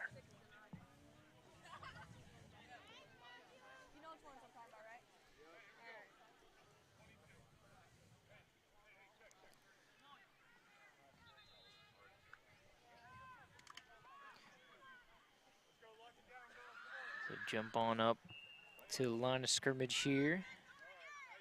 Lena Albastami, the senior center, number 4. Gonna start the play off for us. Deep shotgun here for Self. Back foot on the midfield line. Good delivery. There's Sydney Steinberg. Of course, the touchdown she has for Wharton. And this is going to be over the first down marker. So reset the chains. A quick stoppage, but once again back in and under a minute to go now. So we'll try to get some timing updates officially down there, but as you can see on the clock, definitely sub-minute here. And it seems like Wharton, if they could get down here and cash it in, they timed this drive perfectly. In no rush, methodical, big plays from Hopkins. Self, deep, going for that back corner. Oh! Once again, trying to hit Steinberg. Incomplete pass will stop the clock. About 30-ish, by our estimate, to go here before the halftime break. And made the worst mistake possible. Let the ball play her. Indeed. Here it's one of those you got to stick the hands out. Stick the hands out. Didn't do it. If the ball hits off the chest, you're toast. Need some more glue on those hands. Either that or get the hands up immediately. Get the glue stick out. You don't even have to catch the ball. The stick will catch the ball. Normally 9 times out of 10, if you let the ball play you, it's going to hit off the chest. There you go. Pressure coming. Sell wants to go back corner, sling it in the end zone. Oh, Most had it there. Melania Trout, the junior, I believe the intended receiver, number 10. We got to be getting close. Incomplete pass will stop the clock, but got to be only a couple ticks of the clock left.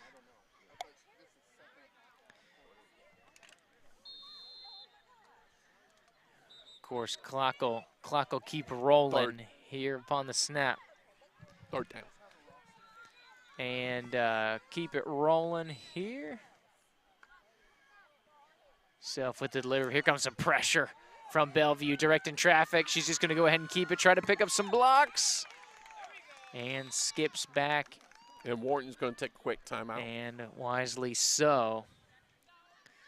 Setting up for another play, and if nothing else, they'll get at least one more. I mean, by our count, Joe, I've got us just about 3-4 seconds, which would make this the last play. Of course, official time not on our clock. Fourth down. Yeah, I'll take a guess. I'll take a guess at this one. Steinberg on a kind of sit-down route. Yeah, a little sit-down. What I call a sit-down. You go to a spot and you just wait. Because they've been playing the corners. You saw the Steinberg trying to get this one over on the other side. They're trying to hit Hopkins. They're playing the corners. They're playing the corners here, so you figure something toward the middle is going to be there.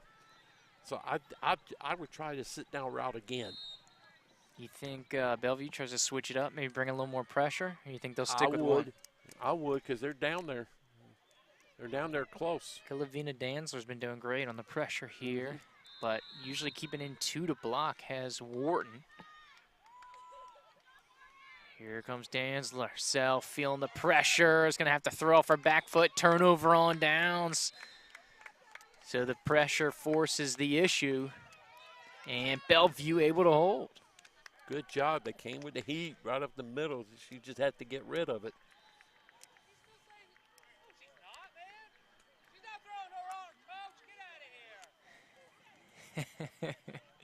Steinbrenner, by the way, was kind of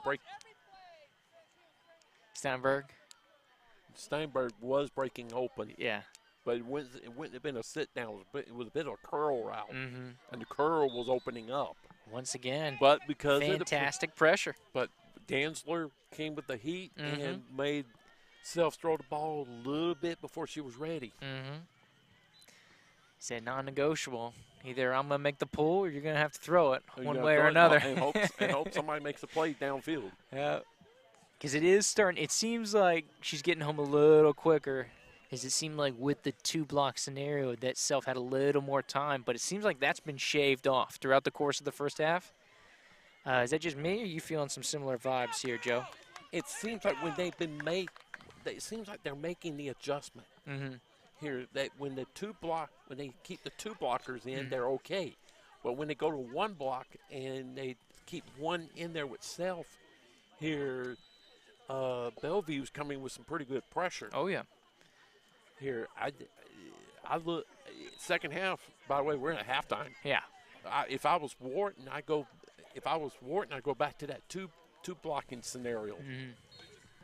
Buy a little extra time, but yeah, name of the game, pressure coming out well for Bellevue here as we snap into the halftime. And this type of game, I think I pretty much called this one. There you go. High scoring, low scoring, middle scoring. Yeah, low scoring. Either low scoring or a wildly high scoring game, and so far it's been a defensive game. There you go. Because you wonder would it be because we did get some movement, but we had 3 turnovers between the two teams. We've had 3 turnovers. Yeah. But when you looked at the numbers on the two teams, neither one scores a lot. Neither one gives up a lot. So it's kind of one of those something had to give type deals. And so far, it's the defenses are winning this one. True. So halftime here.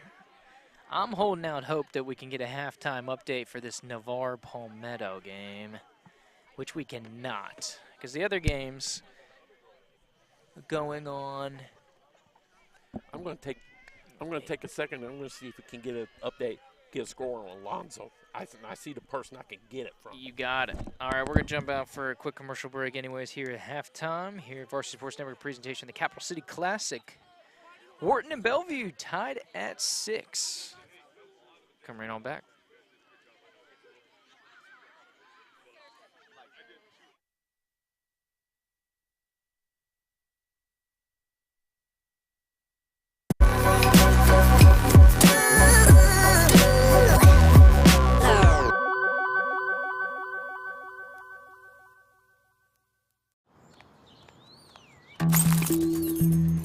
Marijuana can impair your ability to drive, and that affects much more than just you. Drive baked, get busted.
And getting ready to get rocking and rolling. Short halftime here for the nightcap. Turn around is quick here for the late game. Silver A bracket is not messing around. Of course, getting ready to start quarter number 3. So put 12 more on the clock here. Quick little jump here. So we'll back up the first down marker after the mark off. So Bellevue going to start here in half number 2 with the football. 6-6 game, all tied up. Silver A bracket. Deep pass, looking for Bostic. Good defensive presence there. Addison Kite in the area for Wharton. Of course, Bostic, dangerous wide receiver. Getting after it. So we get our main man, my main right-hand man, Stan Ward over here. Cool if I call you Stan, Joe, or do you prefer your birth name? Oh, he's eating. We'll give him some time to finish up the grub. They turn him up quick here, man. There's no room, there's no time for getting the chow. That's why we always got to leave somebody on base here. You never know when they're going to come back. Come back from the breakage.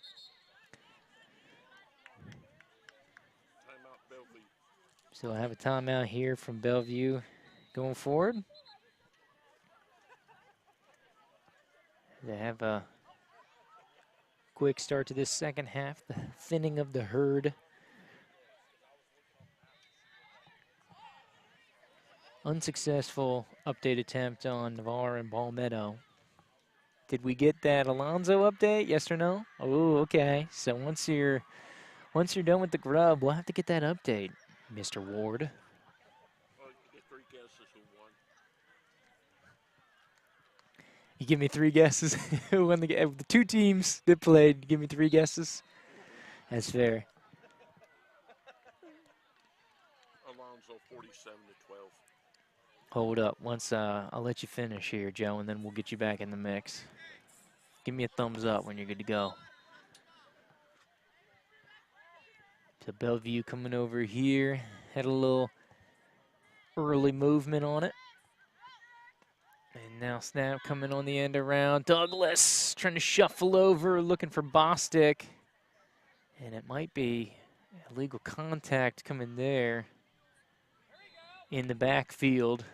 And as it looks like Douglas had some contact around her legs.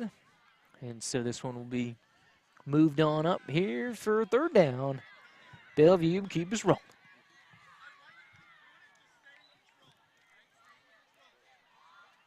There's going to be Hannah Mason in quarterback right now. Seen some action for her, looking for Bella Maurice. Incomplete pass over the middle, so 4th down, little decision time. Coach Pixley. You're not trying to roll the dice? Nope. No, not even for a second. Maybe think about it, like half second.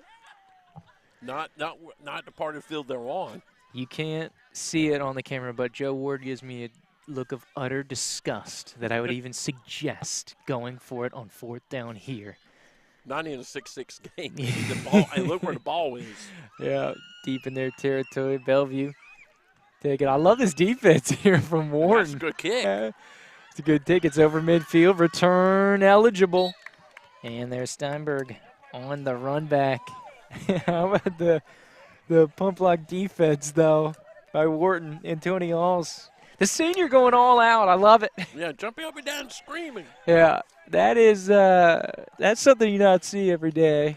That's the kind of action you get in the last game of the night here, Joe. Yeah, and also remember in the first game, we actually had a technically we had a block punt. Yeah, we did have a block punt. That was wild. It was like an accidental block. It was just hands up. And the ball came right to her. The blocker had gloves on at line of scrimmage. Football just right in the sticky part of the gloves, and it was and everybody in the field was stunned. Players, fans, some of the coaches were like, "Pull the flag!" As we take over here, Wharton back on offense. Steinberg on the reception. Big pickup here, close to the first down. Good delivery by Self on that one. Here, 6-6 ball game. Moving right through this third quarter. Tight contest. You got to figure, Joe, tight contest that we've seen, a couple of turnovers. I'm waiting for the big one, the big play to either split this one open or change the dynamic of the play going on here. As they have some of the college teams helping out with the tournament. I think Thomas University over there having some fun. And that's the thing, Joe. You can get scholarships here for flag football, man. Exactly. And Thomas University's got a great program. Absolutely. I think they're still rolling undefeated, if I'm not mistaken. Self with a strike over the middle to Steinberg. Big pickup, first down, and then some. Here for Wharton. So a couple strikes coming. Self got fired up at halftime, Joe. Slinging it. Seen a number of great arms here, field two. Self may have the best arm we've seen so far today. Raw arm, yeah. But Spano Robinson would come pretty, is right there too. Yeah, she can pad that stat book, dude. And we see the celebrations going on here, that far field with Alonzo. Year after year, I'm waiting for a team that has more fun than Alonzo does. It seems like they're always having fun celebrating, regardless of what the score is, regardless of what's going on. Back here, it's Wharton and Belleview. Into the end zone, looking for Steinberg once again. It's going to be close. Did they get the pull on Self, or did she just get it off? Looks like an incomplete pass. Second down here. So all good to go. Second and goal. Deep in the zone. Over halfway through this third quarter, according to my count here, Joe. We're going quick. Rolling. They know we got a long day tomorrow. Yeah, they want to get back to the hotel, get some grub, get a little sleep. A number of fine restaurant establishments. If you're looking for some recommendations, I will definitely be glad to provide some. How about Douglas? Madison Douglas diving full stretch pull. Fantastically done there for Bellevue. And that's a big loss. Yeah, I was going to say, that's a loss on the play. Great play by Douglas. Intensity picking up here for Bellevue. As Wharton gets into the danger zone, third down here, Joe. This is where you make the money, inside the 20.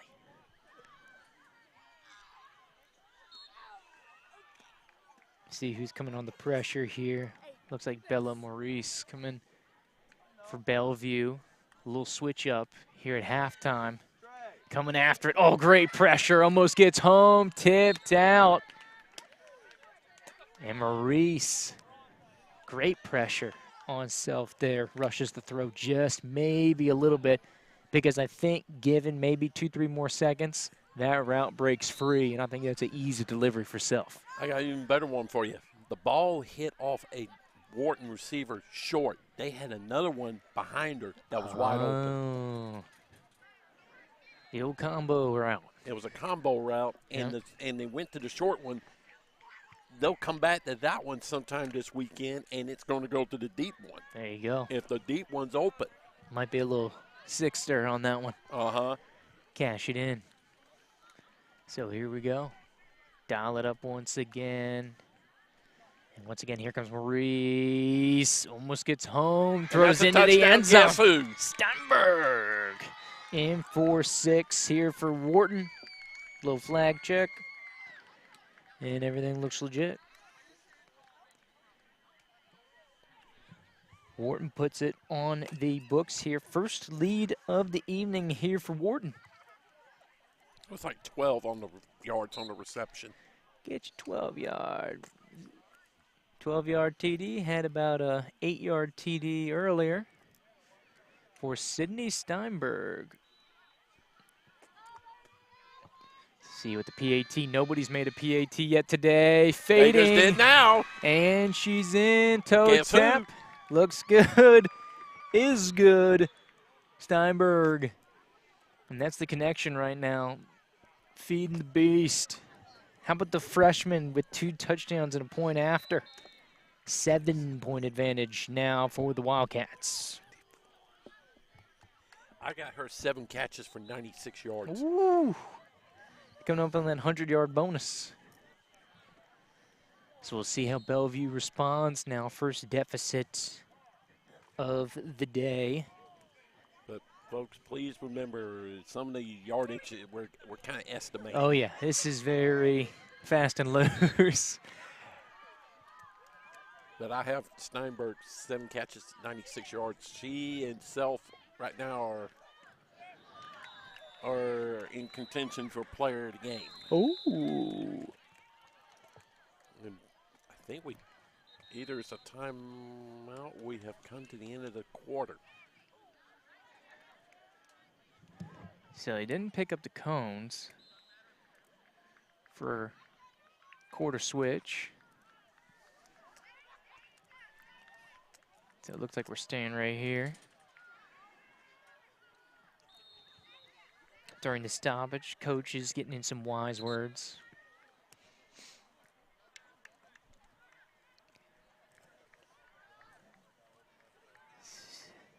Second down, you get the 20-yard line.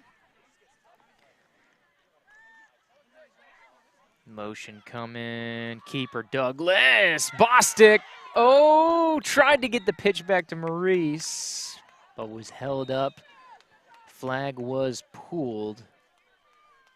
But they do get enough for first. The objective is successful. They got the objective. Check the box, Joe. Check that box. Sometimes that's just one in place. Don't try to pitch it. Just get the first, and then you find another day, because that could easily lead to a disaster. I love a good pitch back, though, so I'm going to have to contradict you, Joe. I wish everybody would lateral on every play. Well, do I need to bring up the Dr. Phillips Godby game again? Yes, always. Douglas with a sling. Intercepted. There's Steinberg going the other way for the Wildcats. Oh, she still got her flags on. She thought the flag was pulled. Oh, Steinberg. And the monstrous night continues. Are the powers shifting, Joe? I know you said Self and Steinberg kind of tight race for the play of the game. Yeah, but guess who's taking the lead? Who's that? Steinberg. Who's in the lead? Guess who's taking the lead? It's Joe. Guess who's taking the lead now? And this is becoming a no-brainer. There you go. My player of the game is Joe Ward because he's absolutely killing it tonight. That's what I say, Joe. Here we go, Wharton. Waning moments of the third quarter. 13 unanswered for the Wildcats. Trying to add on another score. Has one open deep. Oh, tip drill. Oh, Douglas coming in. Almost getting it off the deflection there. Dangerous middle of the field there. That's one thing. Bellevue's done a good job in the deep middle portion of the field. Really kind of collapsing. They've done a nice job with that. And they also done a pretty fair job on the corners also. Yeah.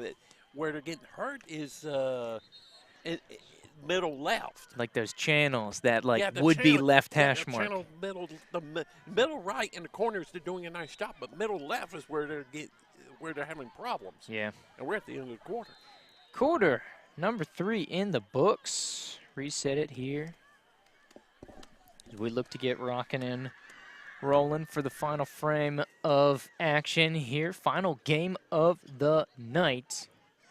6 more game times on the slate for tomorrow.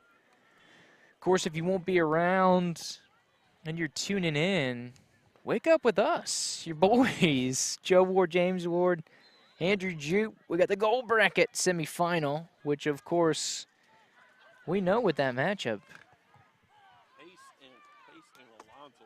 Good. Pace and Alonzo will be the matchup there. We'll get you that updated gold bracket while we have the chance. But once again, a quick switch No time for breaks or shenanigans or talks of the gold bracket. We're back to the silver A. Oh, slung itself, going deep for that back of the end zone over here to the right.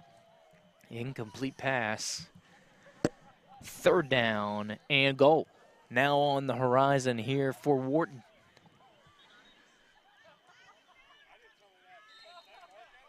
Because this is kind of a tough conversion. It's kind of a gray area. It is. You can go a whole bunch of ways with this. You can either run those deep routes or intermediate routes. So are you playing, obviously you're probably going to go for it in the money zone. You're in the money zone. Are you trying to chip away and maybe try to get like a 6-yard conversion so you only have about 6 to go? Oh, here comes the pressure from Maurice. Oh, dumps it out to the center, trying to escape. Stretches it out, does Hopkins, but great pull defensively. I believe that was Kelevina Danzler on the pool there for Bellevue. 4th down, and they just about to the line of scrimmage.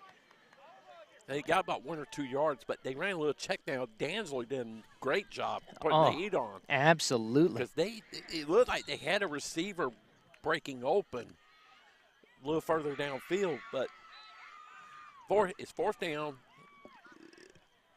Who else do you think they're going to go to? Yeah, I've been really liking Maurice's pressure here in the 2nd half. Yeah, look for Steinberg, though. Yeah, you're right. She's in the middle left. She's breaking free. That same gap. Going back corner of the end zone. Incomplete pass. Oh, penalty on the field. We have a couple bodies here near side. Self and Maurice. Self of Wharton and Maurice of Bellevue. And it looks like in the area of illegal contact. They'll replay the down. So, of course, they'll move it forward. You'll get a couple yards in the mix. And so this is interesting. Now you've got the 4th down again. And we have some roughness. As our boy James Ward giving us the official indication. But you get another crack at it.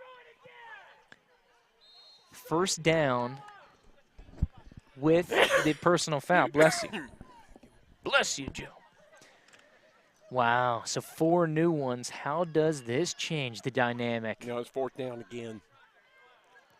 I don't think it's automatic first. Well, it looked like the referee signaled 1st down, unless I'm mistaken. We'll keep an eye. Self falling off of it. Incomplete pass. Looking for Steinberg, and yeah, that was an automatic 1st down. This is 2nd down upcoming, says the referee. All right. So I missed the signal. Yeah, so I think since it was a personal foul that they get the automatic there. So good hold by Bellevue. Gonna need to do it 3 more times. Wharton 13 unanswered after an explosive 16-yard touchdown from Jakira Bostic early in that 1st quarter from Bellevue. Wharton playing some fantastic defense here into almost halfway through this 4th quarter now. Snap on the way. Here comes Maurice on the rush. Self able to step up and drift to her right. Thrown back again. And there it is. Steinberg in position. Catch. Touchdown. And that middle left hash mark that we talked about. Absolutely lethal. Has Wharton been in that little slash. And Steinberg 3rd receiving touchdown of the game. What we talked about, Bellevue has done a nice job at the corners and the right third. It's the left third that has been giving them trouble, and there it was again. Now Wharton's going to bunch the formation up. So last time they did this, they went short right on a little out route. Here, flag. Some movement. Bellevue is bringing the heat, rushing 2 there. And it's offsides. It's a little too quick a jump. As it looks like the that Alonzo Leon game just let out. They're going to bunch it up again.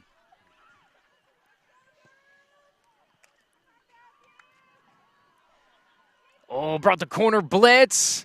Throws over deep middle. Steinberg with the conversion. Who else, Joe?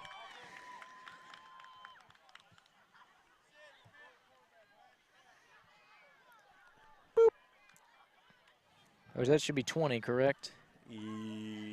19. With the successful conversion, it was just 13-6. It's actually 12. Yeah, 20 because they made the extra point late down here last time. Right. Correct. So 20. 20. Steinbrenner made the catch then. Well, I'll tell you one thing. It's making my decision very easy. There you go. Steinberg, 3 touchdowns. And 2 extra points. 2 extra points. Oh, and here comes Bostic on the other side. Oh, look at the pitch back to Douglas. Fantastic play. Gets him about 15 more yards. Bellevue jumping out of the gates now. What a response by the Rattlers. Monster play here. 1st and goal for Bellevue. And touchdown here, and they're right back in Woo, this thing. Absolutely. Turn up the tempo. We're about halfway through the 4th. Coming all the way down here. My goodness. Bostic Big just play. tearing through the secondary. And it was a pitch play again. Absolutely. Great pitch back. Of course, you have here Mason in at quarterback. Couple receivers bunched up right here for Bellevue. One stays in the block, hitting the perimeter, and an incomplete pass there. So 2nd down and goal here for Bellevue. So they have to kind of get this one a little quick to allow some time to have that potentially game-tying possession. So get it quick, defensive stop, try to cash in another one. So they can't draw this one out or take too much time in getting this one, or to leave a real uphill battle on the back end. We'll see what we have here. Sophomore Mason wants to go back corner, looking for Bostic again. Almost had it. Might have been tipped. Had a couple defenders in the area, Als and Hopkins. And that is that area. That's where the field starts to dip off. So if you're a receiver, you gotta be careful about that. Your feet give way a little bit. You might be better off if you could break just when the field starts to decline, go into that decline, break your route off just a bit. Slings it back corner, looking for Douglas. Almost. It's gonna bring up a 4th down. Crucial, of course. Bellevue gonna go for it. But it wants to take a quick opportunity to talk about it. If it was me, what I would do is tell my receivers, break the route off just before it starts declining. Mm-hmm. I'm going to check that out in the morning. Yeah, you got to look at it, dude. I got to take a look at this. Noticeable dip. I might even look at it tonight as soon as we get through. Because that's the thing, your body naturally tenses up. Because you're covering a bigger drop. But the thing is, the ground is dropping beneath you. Right, that's what I'm saying. So, like, if you're looking over your shoulder, you're naturally tensing up, like on that couple plays ago. And you do run the possibility somebody could get hurt if you're not paying attention to that drop-off. So, like I said, if it was me, I'd be telling my receivers, break your route.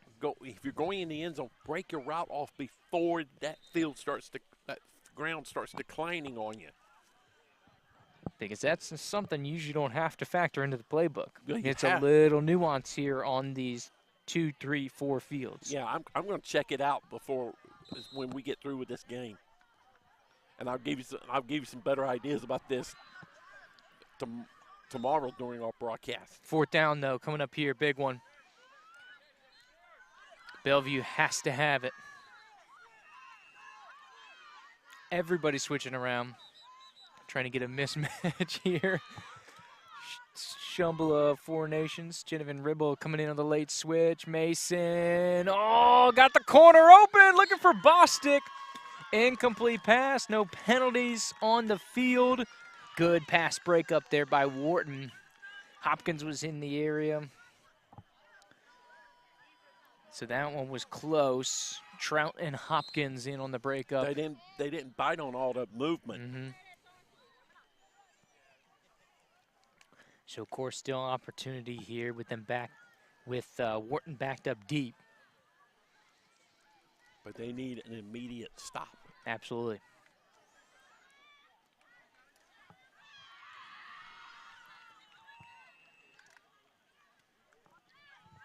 So you think about going, if you're Wharton here, you think about going for a big one? Or are you trying to play it short? Run the clock. Yeah.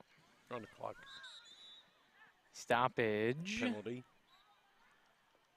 Get some Far early side. movement. Far side. I think I say offsides. Bellevue. Trying to get after it. Mhm. You know, trying to make a play happen on defense, what you got to do. Substitution coming in here. Layla Oliver going to come in for Bella Maurice. Oliver the junior. Also number 15, Daria Fisher coming in for Bellevue. Looking over far side, it comes some pressure, a little dump off to the center. Kiana Trofo, the junior, able to corral that one. That's one of the few times they've thrown it to the center. Yeah, I was going to say, I can't recall last time it went, and it'll be enough for the first down for Wharton. Yeah. So this will make it real tough here. Another set of plays here. Coming in on the 2-minute warning. Warren Brigdonald once again methodical, kind of what we saw right before halftime. Slings it over to the far side. Short gain, good pull over there on the far side there. Kalavina Danzler. She's been solid defensively. Nice. He's played a nice game for Bellevue. Yeah, no doubt. She was one that came in with 36 tackles on the season. Wharton is interesting here. 2-minute warning. 2-minute warning. Wharton's interesting with how kind of counter-cultural they are within the flag game. Being methodical and progression, and just huddling up, coming to the line slow, in no rush. They're not really your typical Tampa team. Right. In that they don't really play a fast break offense. Mm-hmm. They will do some pitch plays, but they're not really a fast break team. Maybe that's the niche, though. They see a lot of that fast break stuff, so they're So they trying to figured counter it. They got to come with something else. They come with something different. And at least here it's working. But they're in no rush.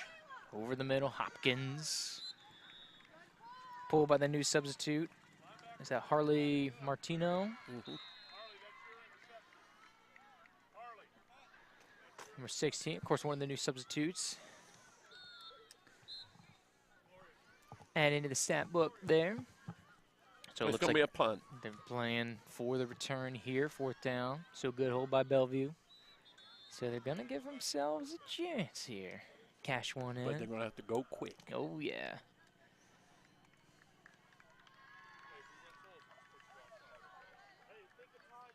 Steinberg going to take the punt.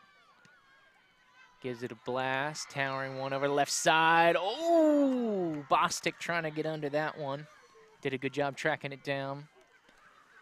So change of possession here. 57 seconds is the official count. So, hey, Joe. Hey, now. 57? They're going to have to go quick. They got to go quick. They're going to have to hit a big play, and then they're going to have to hit on something big immediately. And then they got to stop them because Wharton is not going. They're not going to go fast. No. And there's no way to do like an onside kick or anything. No. That's not in the cards. So that's the thing. You got to get one quick, turn them over, and then get another one. But you still got a chance here, Joe. And that's all you need is chance. I've seen some crazier stuff. Indeed. I've seen some crazier things happen, but now you see Wharton's going to play someone. It's going to play a couple deep. Yeah, you got to think. Trying to throw Bostic deep here is kind of the move. So Wharton wants to make sure she doesn't get over the top. Mason Intercepted. looking for her, and it's going to be picked off. Trout over midfield, swerving in and out the defenders, and Wharton back on the march. Good interception there. Miliana Trout, the junior defensive back. And that'll be an exclamation mark here for the Wildcats, Joe. They will move on. Mm-hmm. But the good thing about this tournament is you get to play some more. You get to play 3 games. Mm-hmm. Here you got a chance to work on some things. Yep. Here, that's the beauty of a tournament like this. Mm-hmm.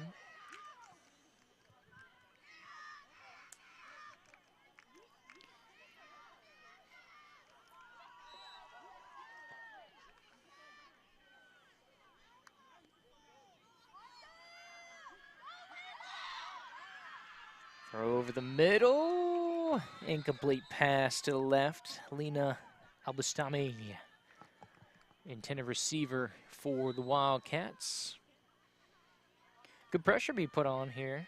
Yeah, man, Was that Oliver on the rush it was there? Oliver. They're not going to give up. Mm-hmm. Of course, stoppage on the incomplete. So about 30 seconds here. Our count. I think Wharton just called timeout. Yeah, just wants to see, maybe get some subs in here. Mm-hmm.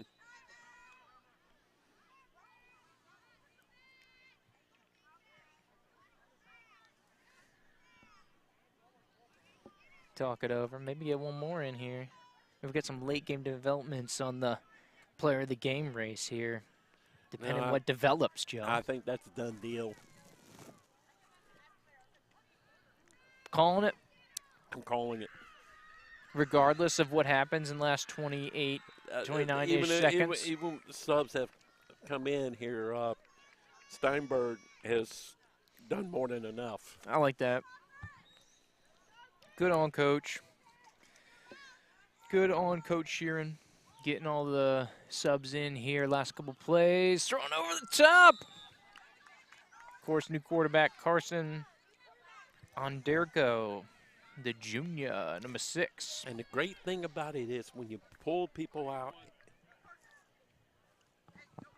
and you put in your backups, this gives these players a chance to get a few reps in because you never know.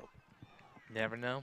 You never know. We saw it in game number 1. You know, frontliner may go out, and then you got to move somebody. Well, in the case of Spruce Creek, Snowden. Good pull. Good pull. Good sack. In game 1, Spruce Creek, Taylor Snowden goes down with an injury. So guess who they put in quarterback? Katie Herb, and the game changed. Mm-hmm. Had to get a new receiver in, change the whole dynamic of the game. But shout out Emma Brantley. And that's the game. They run this one on down 22-6, our final here. So, of course, Wharton will play the winner of the noon game that we have tomorrow, which will be Choctaw and Chiles for that afternoon slate. So, because we can, let's update that little bracket. What you say, Joe? Okay. You want to update this bracket, my man? Let's update this thing. Update this bracket. Ba-bam! Okay. Wharton goes on. Hold on, let's pipe it up. Now that people can see it. Bam! Wildcats. Wharton moves on. They'll play the winner of Choctaw and Chiles. We'll have that game at 12 o'clock. Hey-o. And see, Wharton now gets to take a little breather till 3:30. That could be huge. Absolutely. So we'll see what they go in here. We had the Navarre Palmetto game going on. As you can see, that game just below in the bottom half of the bracket. Of course, Godby New Smyrna was back during the 5 o'clock. That happened earlier today. Yeah, waiting on a score update there. So we're just waiting on the Child's Party to get it rolling here for the remainder of the Silver A bracket. I'm going to go find out. Gonna go find out, Joe says. Some investigative work. He's on the charge. So we'll go back to the goal bracket as we take a look. So we were able to get the full update. Of course, we will start bright and early with the goal bracket games here on Field 2. So as you can see, we got Robinson and Pace over on the top side. That'll be our 9 o'clock game tomorrow. And then, of course, we'll have the title game just after that. They will play the winner of Spruce Creek versus Alonzo. So Alonzo getting past Trinity Catholic, as you saw earlier today, or maybe you didn't. Spruce Creek gets by Lincoln. Pace taking care of Fort Pierce, and Robinson over Apopka. So it'll be Robinson versus Pace, Spruce Creek versus Alonzo. So like Joe said, he's trying to get score updates there. That's what our schedule looks like. You can see on the broadcast here. So if you have a team of interest or like what you saw here today, come on back all day tomorrow. Here, weather providing, starting bright and early, about 8:30, 8:45-ish.